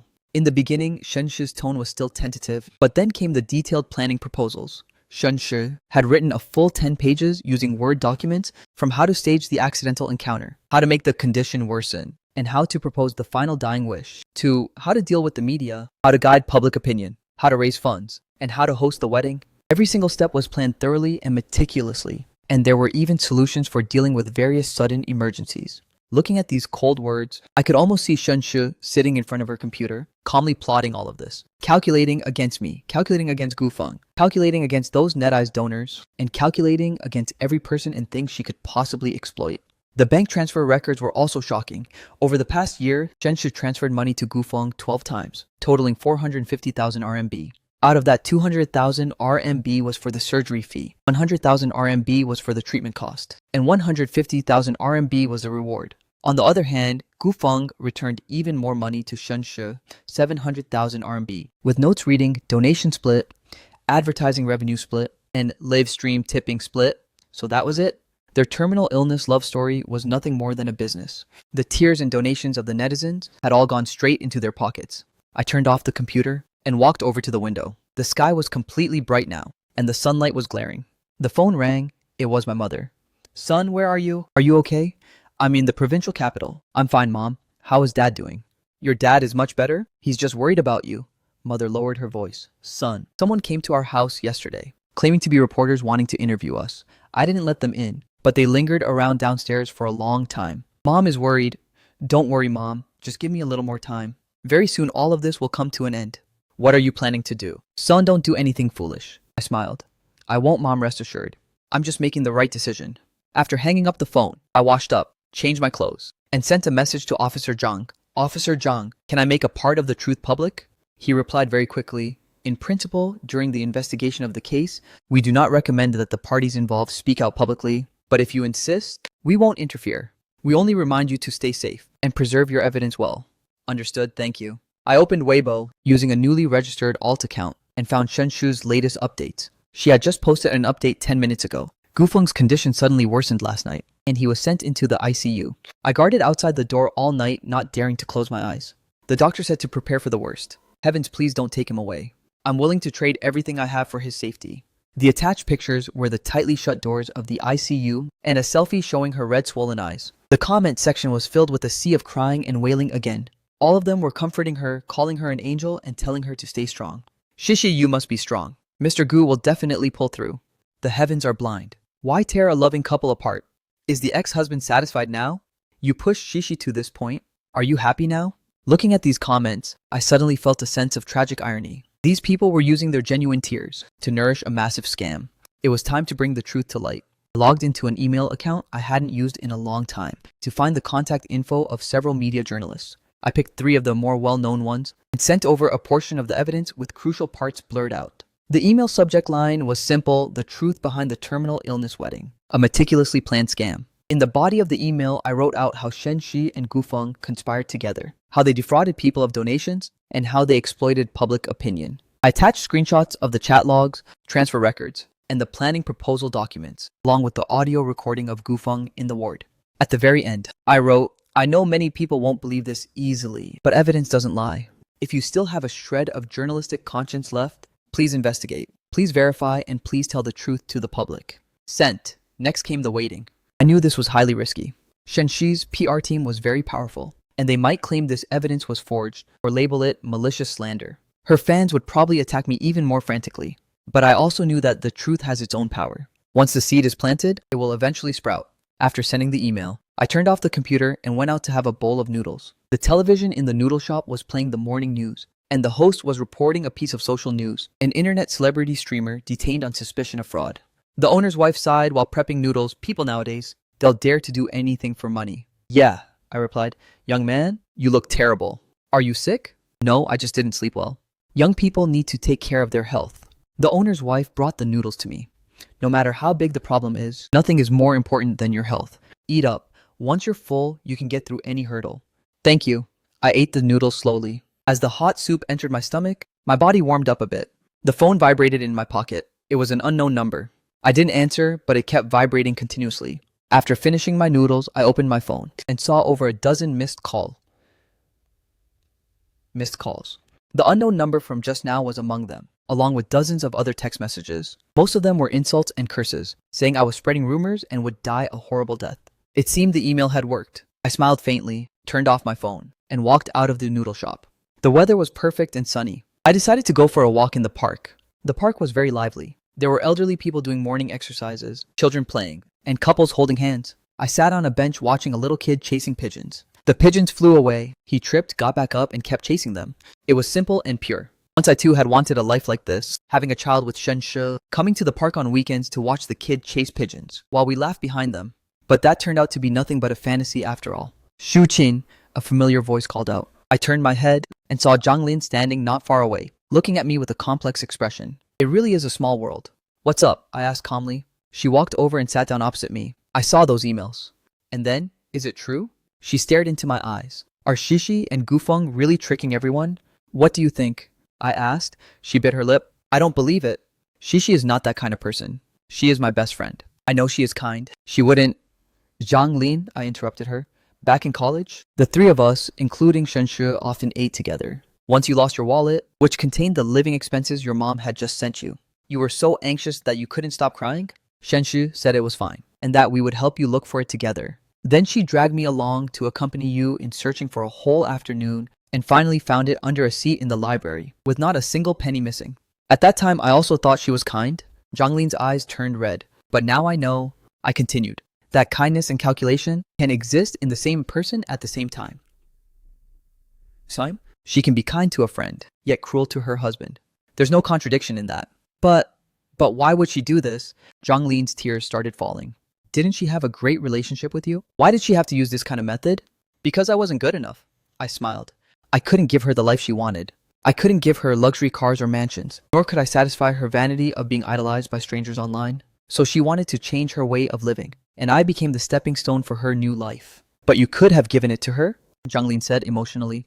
You could have worked hard to make money. You could have... Zhang Lin, I looked at her. Love is not a business transaction, and marriage is not an investment. If a person leaves just because their partner temporarily has no money, then what they love is money, not the person. And I don't want to live under the pressure of making money for the rest of my life, just to satisfy another person's forever insatiable desires. She fell silent, lowering her head to wipe her tears.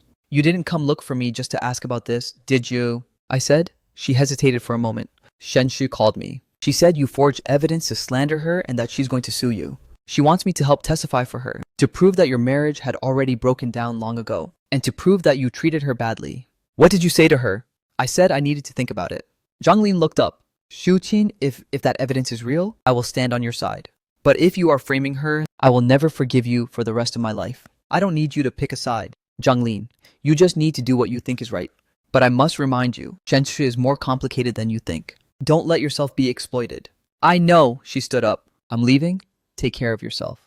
Watching her departing figure, I recalled how back in college Shen Shu and I used to often walk on the sports field. Shen Shu would walk in the middle, linking arms with both of us, saying the three of us would be best friends for life. A lifetime is truly short. The phone vibrated in my pocket. I turned it on and saw a message from Zhou Ming. The email was sent out an hour ago. Already 3 media outlets have contacted me wanting to interview you. In addition, Shen Shu's Weibo just updated, claiming you forged the evidence and that she's going to sue you. Get yourself mentally prepared. I replied, understood. If any media outlets want an interview, help me arrange it. But it must be after the results of the police investigation come out. Understood. Also, Gufeng's DNA test results key.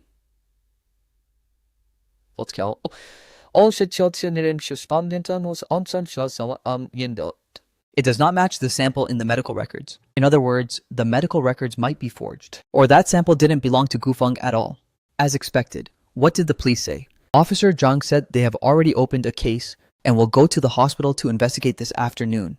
If it's confirmed that there is a problem with the medical records, they can summon Shen Shu. Great, I'll wait for the news. I turned off my phone and continued to sit on the bench. The sunlight filtered through the leaves, casting mottled shadows. A rubber ball rolled over to my feet. I picked it up. A little boy ran over. Thank you, Uncle. You're welcome. Uncle, are you unhappy? No, I'm not. But you're not smiling at all. The little boy held the ball, tilting his head to look at me. I forced myself to break into a smile. Is this much better? The little boy smiled and ran away. A child's world is truly simple. If they are happy, they smile. If they are unhappy, they cry. But in an adult's world, a smile doesn't necessarily mean happiness, and crying doesn't necessarily mean sadness. I sat in the park until noon, and then returned to the inn. I opened my laptop, and the internet had completely exploded. Those emails I sent had been compiled and published by one of the media outlets. The headline was shocking. The terminal illness wedding is surprisingly a massive scam, exposing internet celebrity Shen Shu's wealth code. In the article, the journalist conducted a detailed analysis of the evidence I provided, raising several key doubts: the authenticity of Gufeng's illness, the unknown whereabouts of the donations, the abnormal increase in Shen Shu's assets, and the financial transactions between her and Gufeng. The comment section was completely split. Holy crap. If this is true, it's way too terrifying. I don't believe it. Shishi is not that kind of person. The evidence is right there, and you still don't believe it. Die-hard fans are truly scary. This evidence can be forged. Let's wait for the police investigation results. If it's fake, why hasn't Shen Shu called the police? Instead, she's just playing the victim on Weibo, sitting back and waiting for a plot twist. I feel like this isn't simple. The ex-husband has finally fought back, fully supported. Support my ass. The ex-husband is no good person either.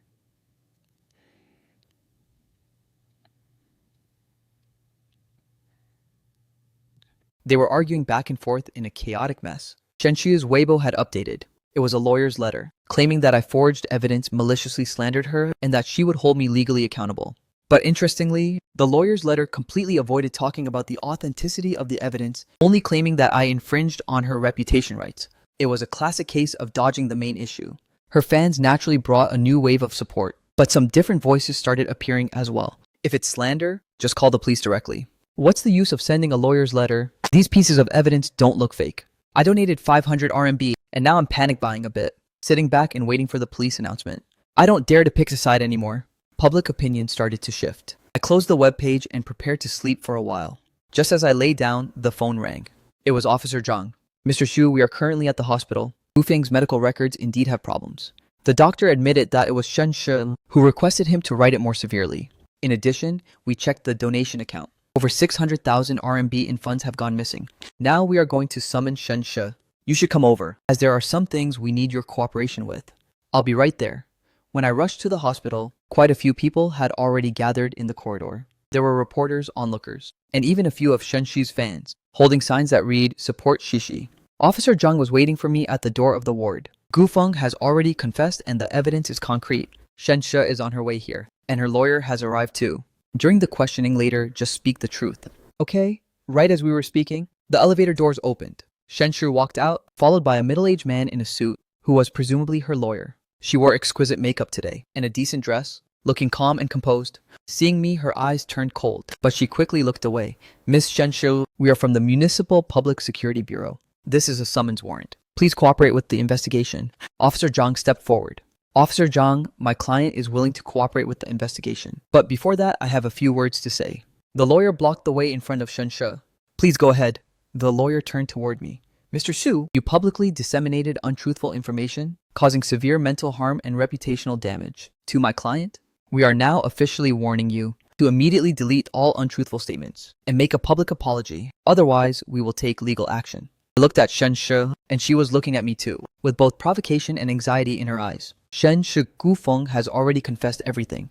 The medical records are fake. The donations are a scam. And the wedding is a show. Just how much longer are you going to keep acting? Her expression changed a little, but she recovered quickly.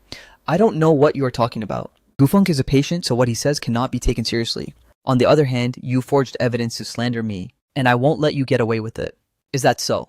I pulled out my phone and played an audio recording. It was exactly what Gufeng said in the ward last night. Shen Shu's face instantly turned deathly pale. This is forged, she screamed. Whether it's forged or not, a technical assessment will tell. Officer Zhang said, Ms. Shen Shu, please follow us back to the bureau to accept investigation. If you continue to obstruct us, we can take mandatory measures. I want to see Gufeng. Shen Shu suddenly said, I want to confront him face to face. You may, Officer Zhang nodded, but it must be under our accompaniment. We walked into the ward. Gufeng was awake. Seeing Shen Shu, his gaze became complicated. Gufeng Chuo Shen Shu walked to the bedside, her voice gentle. Tell them that those words are not true. You love me, right? Our wedding was real, and our love was real. Gufeng looked at her for a long while, and then slowly shook his head. Shishi, enough. I'm tired, and you must be tired too. Speaking the truth out loud is better for everyone. What did you say? Shen Shu's expression froze completely. I said I have cooperated with the police investigation, Gufeng said. I told them how we met, how we planned everything, and how we defrauded people of donations. Shishi, turn yourself in. Maybe you can still get a lighter sentence. Shen Shu took a step back, looking at him in disbelief. Are you crazy? Do you know what you are saying? I know. Gufeng smiled bitterly. I know exactly what I'm doing. Shishi, over the past year, I had nightmares every single night. I dreamed of those people who donated money to us, and I dreamed of their eyes once they found out the truth. I couldn't take it anymore. I really couldn't take it anymore. So you just betrayed me. Shen Shu's voice grew shrill. Gufeng, don't forget that you were the one who begged me to help you. I was the one who paid for your treatment, and now you bite the hand that fed you. Are you even human? I am human, which is why I know right from wrong. Gufeng closed his eyes. Shishi, say no more. Just admit your mistakes. Shen Shu stood there, her entire body trembling. She looked at Gufeng, then at me, and then at Officer Zhang, and suddenly laughed. Good, good, good. She said the word good 3 times in a row. You all want to force my hand, right? Fine, I admit it. But Shu Qin, do you really think you've won? She turned toward me, her gaze filled with venom. Yes, I lied to you. I used you, but do you know why? Because you didn't deserve it. You didn't deserve to have me. 7 years. A whole 7 years. What did you ever give me? A crappy rented apartment. A crappy car. And a dead-end job that barely kept us fed. What kind of future did I have staying with you? So you used this kind of method just to leave me? I asked. Otherwise, she sneered. Divorce you directly. So people could call me materialistic. I wanted to leave with dignity. I wanted you to be the party at fault, and I wanted you to never be able to hold your head up high for the rest of your life. Shu Qin, let me tell you, I have never loved you, not even for a single day. I married you only because you were honest and easy to control. But I was wrong. Not only are you a loser, and you're also stupid enough to believe every single word I said. Every single word felt like a knife stabbing into my heart. But strangely enough, I didn't feel pain. I only felt relief. So this was the real Shen Shu after all. Selfish, cold, and masterfully calculating. Are you finished speaking? Officer Zhang spoke up. No. Shen Shu looked at me. Shu Qin, didn't you want the truth? I'm giving you the truth. But you'd better remember this. If my life is miserable, don't even think about living comfortably either. I will ruin your reputation completely and make it impossible for you to stay in this city. I have plenty of ways. Ms. Shen Shu. Officer Zhang interrupted her. We will record your words on file. Now please follow us back to the bureau. 2 female police officers stepped forward. Shen Shu didn't resist. She just stared dead at me, her gaze looking as if she wanted to swallow me alive. She was taken away. The lawyer followed behind, his expression looking awful. The ward finally quieted down. Gufeng lay on the bed, with his eyes closed, tears flowing nonstop. Officer Zhang, I said, can I speak with him alone for a few moments? You may, but don't take too long. Officer Zhang led his people out. and shut the door. I sat down by the bedside. I'm sorry, Gufeng said while crying. Stop crying, I said. Focus on your treatment. Once this matter is settled, start over again. Don't you hate me? I used to hate you. I confessed honestly, but I don't anymore. You are a victim too. You just chose the wrong way to save yourself. He began sobbing uncontrollably. Say no more, get some proper rest. I stood up. I'm leaving. Shu Qin, he called out to me. If everything could start over, I would never agree to her plan. I will focus on my treatment and live a proper life. Unfortunately, there are no ifs, I said, but you can walk your future path properly. Walking out of the ward, the reporters in the corridor swarmed around me. Mr. Shu, is what Shen Shu said true? Did she really never love you? Was your marriage a scam from the very beginning? Will you sue her? To those netizens who donated, do you have anything you want to say? I looked at those camera lenses and took a deep breath. Our marriage was real. At least on my part it was, I said word by word. I did love her, and I loved her with all my heart and sincerity. But some people do not deserve sincerity. As for the netizens who donated, I can only say I'm sorry for letting your kindness be exploited. But please believe that kindness itself is not wrong. The ones who are wrong are those who exploit kindness. Will you request Shen Shu to refund the donations? That is a matter for the police and the courts. I only hope this incident can make more people understand that marriage is not a joke, love is not a tool, and kindness should not be held hostage. That's all. Thank you. I pushed through the crowd and walked toward the elevator. Behind me, reporters were still pressing with questions, but I no longer turned back. Inside the elevator, I looked at the reflection in the mirror, a haggard man but with firm determination in his eyes. It's over, although there will still be follow-ups, trials, and compensations. For me, the most important part has already ended. I lost my marriage, lost my job, and lost 7 years of my time. But I found myself again, walking out of the hospital. The sunlight was blinding.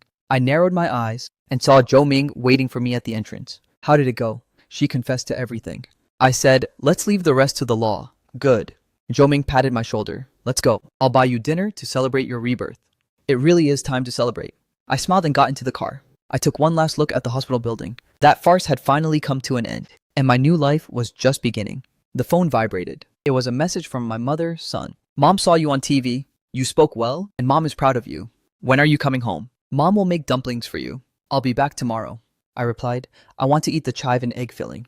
Good. Mom will make them for you. The news of Shen Shu's arrest blew up the entire internet within 24 hours. The case briefing released by the police was worded precisely, but the information revealed between the lines was enough to shock everyone. Shen, in collusion with Gu, fabricated the facts that Gu was suffering from a terminal illness and was on the verge of death.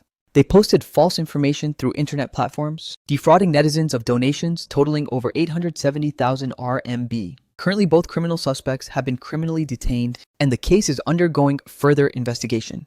Below the briefing was the overwhelming rage of the netizens. Public opinion reversed overnight. The netizens who once lifted Shen Shu onto a pedestal were now using even harsher words to tear her down into silence. Her Weibo was bombarded, and the comment section was filled entirely with insults. Some people even found her home address, phone number, and even her parents' information to post online. I turned off my phone. All this noise no longer had anything to do with me. The next day, I went back to my hometown. My parents picked me up at the station. Seeing me, my mother's eyes turned red while my father patted my shoulder without saying a word. Back home, the dumplings were already wrapped and steaming hot. Our family of 3 sat down to eat. Just like when I was a child, son, mother put a dumpling into my bowl. Eat more. Look at how thin you've become. I buried my head in eating the chive and egg filling. It was still that same old taste. The television was broadcasting local news, and it happened to talk about Shen Shu's case.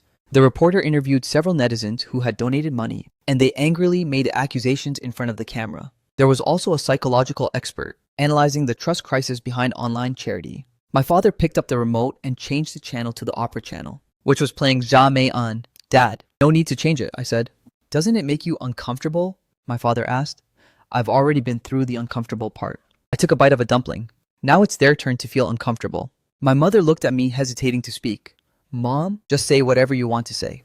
This morning, Mother said in a low voice, Shen Shu's mom called me. The chopsticks in my hand paused for a second. What did she say? Crying. She kept crying the whole time. Mother sighed and said, she said Shen Shu was just confused for a moment, and that she was tricked by that Gu Feng. She begged for our forgiveness, and begged you to go tell the police, to drop it since you two were once husband and wife. What did you tell her? I said, who is going to forgive the suffering my son went through? Mother's voice choked up a bit. He lost his job, was cursed at by people for half a year, and didn't even dare to step out of the house. His dad even got a heart condition from the sheer anger. Now they know to beg for forgiveness. It's too late. Mom, don't get too worked up. I poured a cup of water for my mother. I'm not just worked up, I am absolutely furious. Mother wiped her eyes. Son, don't soften your heart. Let things take their course. This kind of person does not deserve any sympathy. I know, I said. I won't soften my heart. After eating, I helped my mother wash the dishes. The phone rang. It was an unknown number. A local landline? I wiped my hands and picked it up. Hello, is this Mr. Shuqin? A female voice said very politely. Yes, I am. I am from the Municipal Procuratorate. My last name is Wang. Regarding Shenshu's case, there are some situations we need to understand from you. I wonder if it's convenient for you to come over. It is when? Tomorrow morning at 9 a.m. Would that be okay? Great, I will be there on time. After hanging up the phone, my mother looked at me worriedly. The Procuratorate? There won't be any trouble, right? No, it's just cooperating with the investigation. I said, Mom, don't worry. The next day, I arrived at the Procuratorate on time. Prosecutor Wang was a woman in her 40s, looking capable and sharp. She invited me to sit down and poured a cup of water. Mr. Shu, asking you to come over this time is mainly to understand some situations during your marriage with Shen Shu, as well as your thoughts on this case. Please ask. First of all, regarding this matter of Shen Shu and Gu Feng conspiring to commit fraud, did you really have absolutely no prior knowledge of it? Absolutely no knowledge at all. I shook my head. Until half a month ago, I believed Gu Feng really had a terminal illness and that Shen Shu was truly doing a good deed. In other words, you are also a victim. You could say that. Prosecutor Wang recorded this in her notebook. Then during this marriage, how was your relationship with Shen Shu? Were there any conflicts? I thought about it for a moment. The first few years were pretty good. Later on, she complained that I made too little money, so we argued frequently. But I thought all married couples were like this, bickering back and forth and then moving past it. I never expected she would use this kind of method to leave me. Did she ever mention divorce? She brought it up while I was kept in the dark, but every time she claimed it was just because of trivial arguments. Just saying it out loud. I didn't take it seriously either. I smiled bitterly, thinking about it now. She probably planned it all along and was just waiting for the right moment. Do you hate her? This question made me fall silent for a moment. I used to hate her, I confessed, but now I mostly feel a sense of tragic irony. I feel it for those 7 years, for her and also for my own stupidity. Prosecutor Wang nodded, closing her notebook. Mr. Shu, thank you for your cooperation.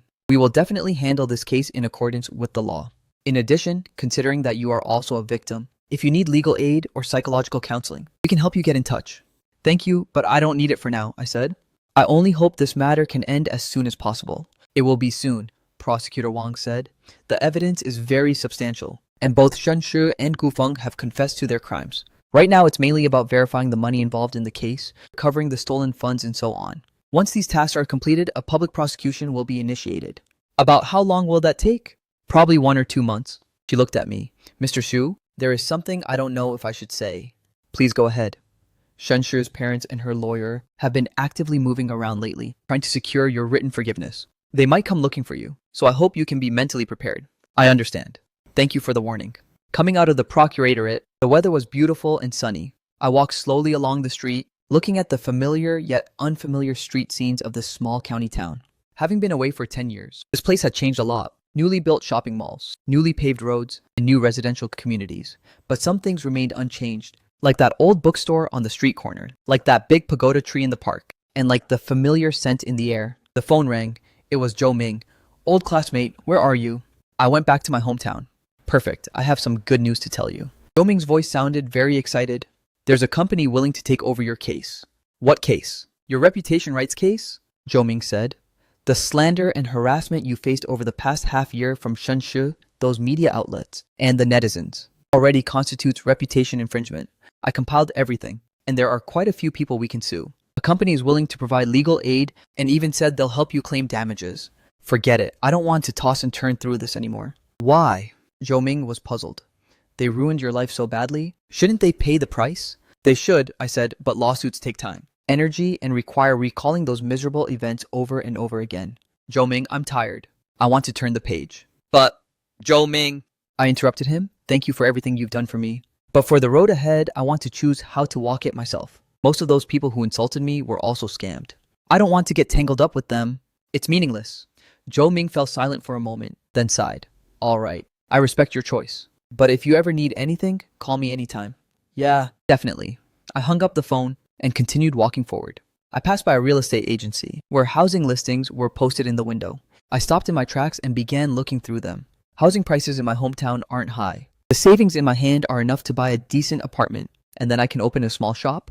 Maybe it's time to settle down. Just as I was thinking, the phone rang again. This time it was a familiar yet unfamiliar number. Shenshu's mother. I hesitated for a moment, but answered anyway. Hello? Xiaoqin? A suppressed crying sound came from the other end of the line. It's Auntie. Auntie, is there something the matter? Xiaoqin, Auntie begs you, please save Shishi. She sobbed so hard she could barely speak. She's still young. She can't go to prison? Going to prison will ruin her entire life. For the sake of your 7 years of affection as husband and wife, please plead for mercy on her behalf, okay? Auntie is getting down on her knees for you. Auntie, I said calmly, please don't do this. Shenshi broke the law, and how she'll be sentenced is up to the law. I can't help her. You can help, she said eagerly. The police said, if you can issue a letter of forgiveness, the court might give her a lighter sentence. Xiaoqin, Auntie knows Shishi wronged you, but you two were husband and wife after all. A single day as husband and wife brings 100 days of gratitude. Auntie, I interrupted her, do you know what Shenshi said in the ward? Do you know? She said she never loved me. Not even for a single day. She said she married me only because I was easy to control. With words like that, how do you expect me to forgive her? The other end of the line fell silent, with only the sound of suppressed sobbing remaining. But she is your wife. Could she, ex-wife? I corrected. And she was the one who cast that identity aside first. Auntie, I respect you. So please respect me too. Let's leave this matter here. Xiaoqin, I still have things to do, so I'll hang up first. Take care of your health. Hanging up the phone, I let out a long breath. There was no thrill of revenge in my heart, nor the relief I had imagined, only a deep, profound exhaustion. Walking into the park, I sat down on a bench. A few elderly men were playing chess. A group of children were playing around, and some young people were playing basketball. Every day, lively and real. This is what life is truly about. The phone vibrated. It was a WeChat friend request. The note read, Hello Xiaoqin. I am a reporter from In-Depth Weekly. I'm covering the topics of cyberbullying and societal trust crises, and want to interview you. I wonder if it's convenient for you. I thought about it, and accepted the request. Hello, I am Xiaoqin. Hello, Mr. Xu. Thank you very much for accepting my request. I read about your story and felt deeply moved. I wonder if you're willing to accept an interview to talk about your experiences and feelings over the past half year. I can, but under 2 conditions. Please name them. No face reveal. And use a pseudonym. Second, no talking about specific details. Only about feelings. No problem. Then let's set a time. Let's do it right now. Over the phone. The reporter called very quickly. This young man with a gentle voice said, Mr. Xu, first of all, thank you for being willing to share. You've experienced a lot over this past half year. From being cursed at by the entire internet to the truth coming to light. Looking back now, what is your biggest takeaway? I thought about it. My biggest takeaway is that humans are complicated. The exact same person can be very kind and can also be very cruel. The exact same person can love you very much and can also hate you very much. Don't easily label anyone, and don't easily believe anyone else's labels. Are you referring to Ms. Shenshi? Not just her, I said, but also those netizens. Half a year ago, they cursed at me so hard that blood might as well have rained down on my head, saying I was a scumbag and a cold-blooded animal. Now they turn right around to praise me, sympathize with me, and apologize to me. But do they really know me? They don't. They are just venting their emotions and looking for a target onto which they can project their own feelings. Then do you hate those netizens? No, I shook my head. They were blinded as well. But I hope that through this incident, everyone can understand a certain truth. Before the actual truth comes out, don't easily pick a side and don't easily pass judgment. Because every single insult you speak could become the final straw that breaks someone else's back. Well said, the reporter said. Then toward Miss Shenshi, what is your current state of mind? It's very complicated, I confessed. I have hated and I have resented, but now it is mostly a sense of relief. She chose her path, and I have my own path to walk. From this point forward, our lives will never cross paths again. From this point forward, our lives will never cross paths again. That's quite good. What are your plans for the future? Open a small shop in my hometown, spend time with my parents, and live a simple life. I smiled. After going through all this, only now do I know how precious being ordinary truly is. The interview went on for half an hour. After hanging up the phone, I felt a long-awaited sense of ease. Speaking those words out loud felt like putting a final full stop to my experiences over the past half year. As the sun set in the west, I stood up to go home. On the way, I passed by a flower shop. I went in and bought a bouquet of carnations. When I got home, Mother was cooking. I handed her the flowers. Mom, these are for you. Mother was stunned. Taking the flowers, her eyes turned red again. You silly child. Why buy flowers? It's a waste of money. It's not a waste, I said. Mom, from now on, I will properly stay by your and Dad's side. Our family of 3 will live our lives well. Good, good. Mother held the flowers, crying and laughing at the same time. Father came out of the study. Seeing this scene, he smiled as well. All right, stop crying. It's a good thing that our son is back. We should be happy.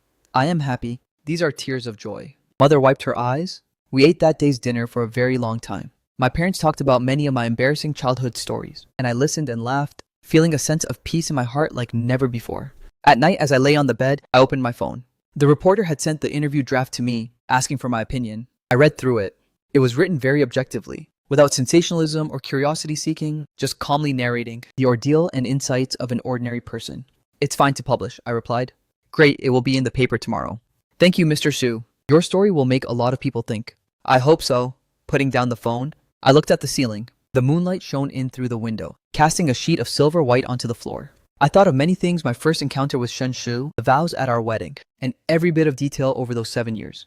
Those memories that used to be sweet now seemed cast under a heavy shadow when looking back.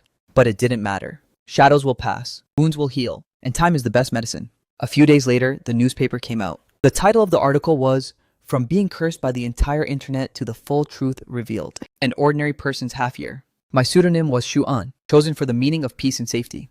The article caused quite a significant stir. Many people left comments saying it moved them to tears, saying it reminded them of the cyberbullying they had experienced, and saying that they needed to learn to think rationally and not pass judgment on others easily. Zhou Ming forwarded the article to me, with a caption, "Old classmate, you've become a philosopher." I replied with a smiley face. After another few days, the procuratorate notified me that the case was ready to be transferred to the court. Shen Shi and Gu Feng were suspected of fraud, and because the amount involved was enormous, they could face fixed-term imprisonment of more than 3 years, but less than 10 years. In addition, they had to return and compensate all the stolen funds. Shen Shu's mother called me a few more times, but I didn't pick up any of them. Later, she sent me a long text message, saying that Shen Shu regretted everything deeply in the detention center and washed her face with tears every day, hoping I could go visit her. I didn't reply. Some mistakes cannot be made up for by a simple expression of regret, and some people are just not worth seeing again. I looked at an apartment in my hometown, 2 bedrooms and 1 living room. It wasn't big, but it was enough to live in. There was a storefront downstairs up for rent, so I rented it, planning to open a bookstore. The decoration was very simple: white walls, wooden bookshelves, a few tables and chairs, and some green plants. I named the bookstore The Return, derived from the classical poetic meaning of returning home at last. There wasn't much ceremony on opening day. I just hung out the open sign and then sat by the window reading a book. The sunlight was beautiful, shining on the leaves, warm and peaceful. The first customer was a middle school student who came in to browse around and bought a copy of 100 Years of Solitude. "Boss, your bookstore has a really nice name." "Thank you." "Why is it called The Return?" "Because even if some people and some things have gone far away, they can still return. Even if some peace is lost, it can still be found again." The student nodded half understandingly, took the book and left. I continued reading. Occasionally, customers would walk in. Some bought books, some just looked around, and some sat down to have a cup of tea and read. It was quiet and comfortable. In the evening, just as I was about to close up, a familiar figure walked inside. It was Zhang Lin. She had lost a lot of weight, and her complexion didn't look very good. "Shu Qin?" She stood at the door, looking a bit uneasy. "Come in and sit down." I poured her a cup of tea. She sat down and held the teacup, remaining silent for a very long time. "I went to see Shishi." She finally spoke up. "She's doing very badly inside, looking exhausted, and she keeps crying the whole time." Zhang Lin's eyes turned red. She said she knows she was wrong. She really knows she was wrong. She said, "The person she owes the biggest apology to in this lifetime is you. It's all in the past." I said, "Can you forgive her?" I looked at Zhang Lin, this woman who had once stood on the opposite side of me, along with Shen She. Zhang Lin, forgiveness is God's business. All I can do is let go, and then continue with my own life. As for Shen She, she has her path to walk, and I have mine. Neither of us owes the other anything anymore. "But..." "There are no buts," I interrupted her.